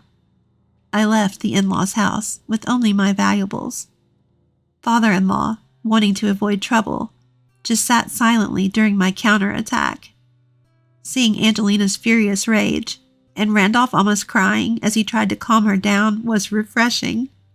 I left the in-laws' house and took refuge in my parents' home. When I explained the situation to my parents, they were appalled by Angelina's behavior and father-in-law's indifference and told me, "From now on, do as you please, Charlotte." While enjoying a relaxing time at home for the first time in a while, Mickey came to my parents' house at night. Mickey had come home to be yelled at by Angelina. "It's all your wife's fault." Giving up on getting a coherent story from the furious Angelina, Mickey somehow learned from father-in-law that I had left and came to me, even though he was tired after work. We should have moved out forcibly sooner. I knew that my sister and father had been tormenting Charlotte all this time, and I'm sorry I couldn't help. From now on, I'll always protect Charlotte. So, if you're okay with me, I want you to stay with me as my wife forever. Mickey, you've always tried to protect me, haven't you? I'm sorry for ruining Angela's engagement. Even Angelina, as she is Mickey's blood-related sibling. Mickey hugged me as I apologized and repeatedly told me, Charlotte, you did nothing wrong. I stayed at my parents' house for a while, and Mickey moved my belongings. Afterwards, Mickey and I found a nice property, moved there, and were able to start a peaceful life. We received calls from Angelina and father-in-law every day, but we blocked them. According to Mickey, Angelina's engagement was called off. Randolph was taken aback by the overly excited Angelina and said, I need to think about marriage. And then became unreachable. Angelina was crying and yelling at Mickey. It's your wife's fault. But Mickey calmly replied, Charlotte just told the truth. Father-in-law seemed desperate after losing his housekeeper, his daughter-in-law. He asked Mickey, Can you bring Charlotte back? But Mickey said, I'm cutting ties with this house, and left the in-laws' house. As for me, I found out I was pregnant a few months after leaving the in-laws' house. When I told Mickey, he was thrilled, and he changed jobs from the strict company where he was working, saying, I can't raise our child together with my current job. Mickey decided to change jobs. I believe he's trying to keep the promise he made when he came to pick me up at my parents' house, that he would protect Charlotte. Since we've cut off contact with the in-laws, we haven't reported that we're having a child. I think there's no need to report it, as I'm sure that even if Angelina and father-in-law knew I was having a child, their attitudes wouldn't change. Now that my belly has grown, Mickey and I are looking forward to the birth of our child and living happily day by day. My name is Charlotte. I've been married to my husband Derek for almost 7 years. We don't have children, but we enjoy our daily life just the way it is. When people hear that we don't have children, they often ask, Don't your in-laws say anything? Are you okay? But there's never been anything like that.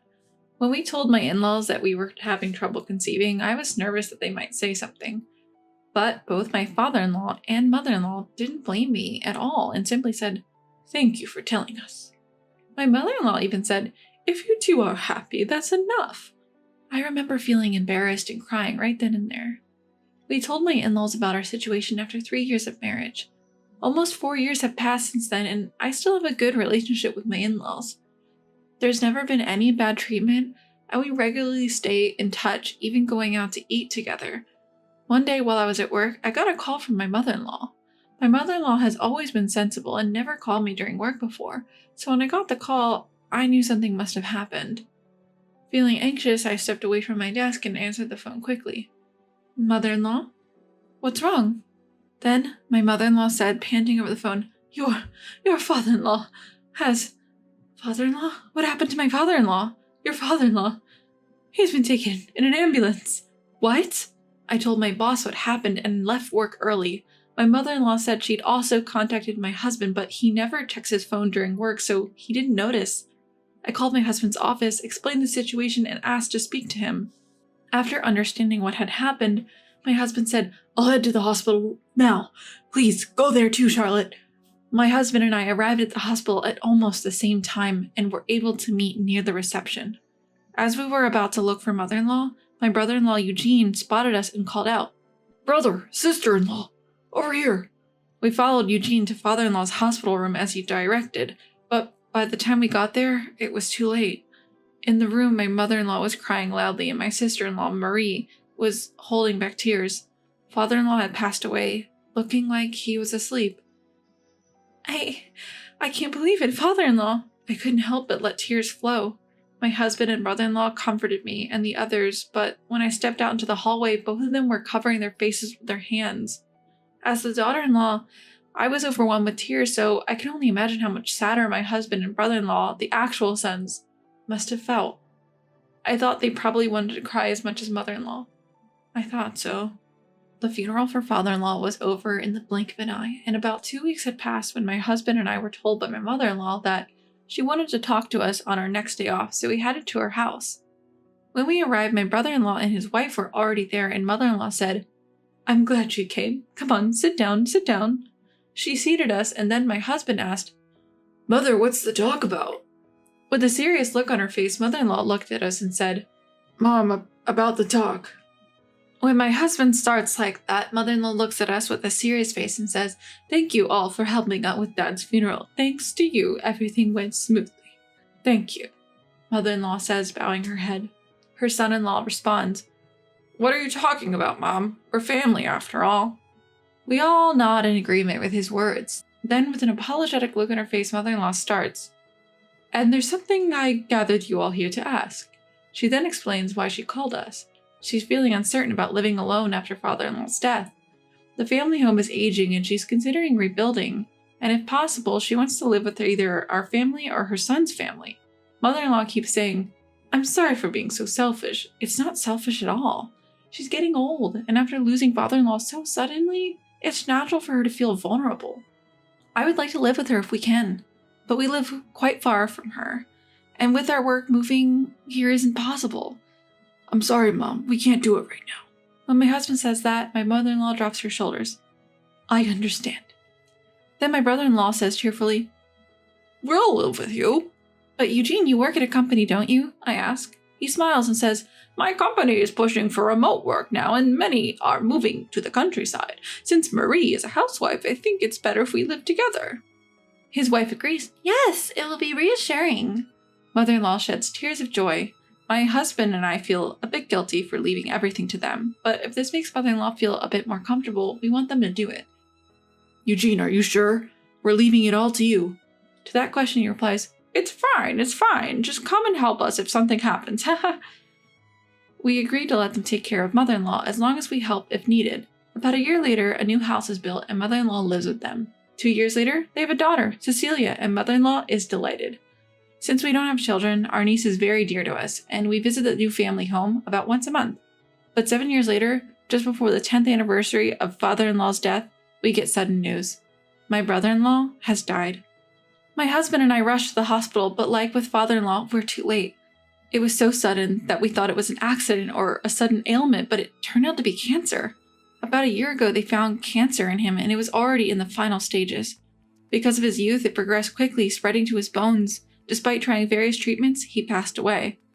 He had told mother-in-law and his wife not to tell us so as not to worry us. "I'm sorry for keeping silent." Mother-in-law and sister-in-law kept bowing their heads to us, apologizing again and again. But we couldn't take our frustration on them. They had to be suffering more than us living together in such close quarters. Just like when father-in-law passed, the funeral was over in a flash, and about a month and a half went by. That day, after work, we were watching a movie together at home. Suddenly, my husband's phone rang. It was mother-in-law saying, "Marie told me to leave the house." "What? Marie? You're joking, right?" My husband asked, half joking, but mother-in-law started crying and shouting, "It's true. She said she wants me to leave as soon as possible." We couldn't believe it. Mother-in-law and sister-in-law were usually close, like real mother and daughter. Even when the brother-in-law passed away, they cooperated and helped each other through it. No matter how much my husband tried to verify the truth, mother-in-law insisted that sister-in-law was trying to kick her out. He said, "I'll come over tomorrow. Wait until then," and hung up the phone. Marie kicking out your mother? That's impossible, right? When I asked my husband, he seemed to agree, saying, "I think so too, but Mom doesn't need to lie. Anyway, I'll check it out tomorrow." The next day, my husband had the day off from work, so he went to his family's house in the morning, but didn't return home until after midnight. He looked exhausted when he got home and told me what happened today while drinking a beer. When he arrived at his family's home, the atmosphere was already tense, and neither mother-in-law nor sister-in-law would speak to each other. When he sat them down on the sofa to talk, the sister-in-law said, "I have no choice but to ask mother-in-law to leave." "How can you say that? This was originally my house," mother-in-law shouted, and the conversation broke down. My husband asked sister-in-law why she wanted mother-in-law to leave, but she just said, "I can't tell you. It will also affect you if we continue like this." But I had no idea what she was talking about. Mother-in-law was also getting angrier because of the sudden demand to leave and finally yelled at the sister-in-law, "If you don't like it, you leave." My husband calmed her down and came home. I felt tired just listening to the story. We don't know why sister-in-law started saying these things, but she's alone with no parents or relatives and has children. If she leaves that house, life will be tough. Isn't there a better way? I thought for a while, but without knowing why sister-in-law was saying this, we couldn't move forward. I suggested to my husband, and we decided to go to his family's house together the next day. When we arrived, it was just as my husband had said. Mother-in-law and sister-in-law were already arguing when we arrived, and our 7-year-old niece, Cecilia, was trying to mediate. "Hey, both of you, stop it. Cecilia's here too." My husband stopped the two of them arguing. "But Marie is..." "Because mother-in-law won't leave." And so the two continued to glare at each other, angry and agitated. I urged them to calm down for the moment, saying, "Both of you, please calm down. Let's talk this through." Then I sat them down on the sofa. My husband made coffee, and it helped the two of them relax. After they both drank some coffee and seemed to have calmed down, I started the conversation. "So to get to the point, first of all, Marie, why did you tell your mother-in-law to leave?" I asked, but my sister-in-law just hung her head in silence. My mother-in-law said with disbelief, "You just hate me, don't you? That's why you want me to leave." My sister-in-law snapped back, raising her face. "Hate? If anything, aren't you the one who hates me?" And tears fell from her eyes. An unexpected turn of events left my husband and me in shock. There was no way my mother-in-law could hate her. We could see that just by watching them. "Marie, your mother-in-law doesn't hate you. You're her precious son's wife." With those words, something broke inside my sister-in-law, and she began to cry uncontrollably. I patted her back, waiting for her to calm down. After a while, when her breathing seemed to have stabilized, I asked, "Can you tell me what happened?" "Actually, my aunt told me that things will be miserable if they continue like this." "What? Your aunt?" When I asked this, she slowly began to speak. Once I heard everything, I felt like my anger was going to explode. It wasn't just me. My husband and mother-in-law felt the same. What she told us was unbelievable. According to her, after her husband died, she met Aunt, my father-in-law's sister, at the funeral, who spoke to her. Aunt warned my sister-in-law who was going to live with my mother-in-law, "That woman is really wicked, you know. You, your daughter, none of you will be treated well. She used to bully the wife of her eldest son. She just hid her true nature because her son was around. Now you'll see how." She repeatedly scarred her with terrifying words. Furthermore, she wickedly whispered that since my brother-in-law contributed money to the new house, she had the right to live there and should kick out the mother-in-law. At first, my sister-in-law didn't believe it, but hearing that I had been bullied by my mother-in-law frightened her. Of course, I was never bullied by my mother-in-law. It was a complete lie. "If only you had checked with me." Crying, she apologized. "I'm truly sorry." The whole incident was clearly Aunt's fault. Aunt, my father-in-law's sister, had always been antagonistic towards my mother-in-law and kept saying nasty things, as I later learned from my mother-in-law.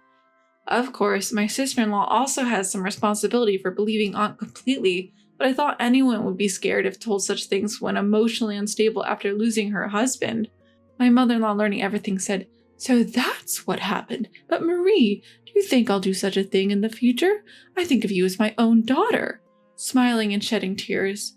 Even my sister-in-law never truly believed that my mother-in-law was that kind of person. "Mother-in-law, I'm really sorry." She said this, tears in her eyes as she bowed her head. After that, we went to Aunt's house and spoke about the matter in front of her husband. It seemed like she did it just for fun, but she defended herself. "That's not it. It was just a small joke. But even if it was a joke to Aunt, it almost ruined our lives. Of course, neither my husband nor I could forgive her. Aunt kept insisting that she wasn't in the wrong, but Aunt's husband, unable to watch her any longer, yelled, "Enough! It's all your fault. Apologize." Aunt's face turned pale, and eventually it seemed she was confronted with divorce. I later heard that she was kicked out of the house, left with almost nothing. Many things have happened, but my mother-in-law and sister-in-law are still living together. This incident led them to be more open and honest with each other, it seems. Even when we went to visit, there were more arguments and squabbles. However, it wasn't something that made us uneasy to watch, but rather something that we understood to be the result of trust. Somehow, both my mother-in-law and sister-in-law seemed more lively than before. My mother-in-law adores her cute grandchild, and now she's even thinking about adopting my sister-in-law. I guess there's nothing to worry about anymore. Strangely enough, even the pictures of my father-in-law and brother-in-law on the wall seem to be smiling more than before.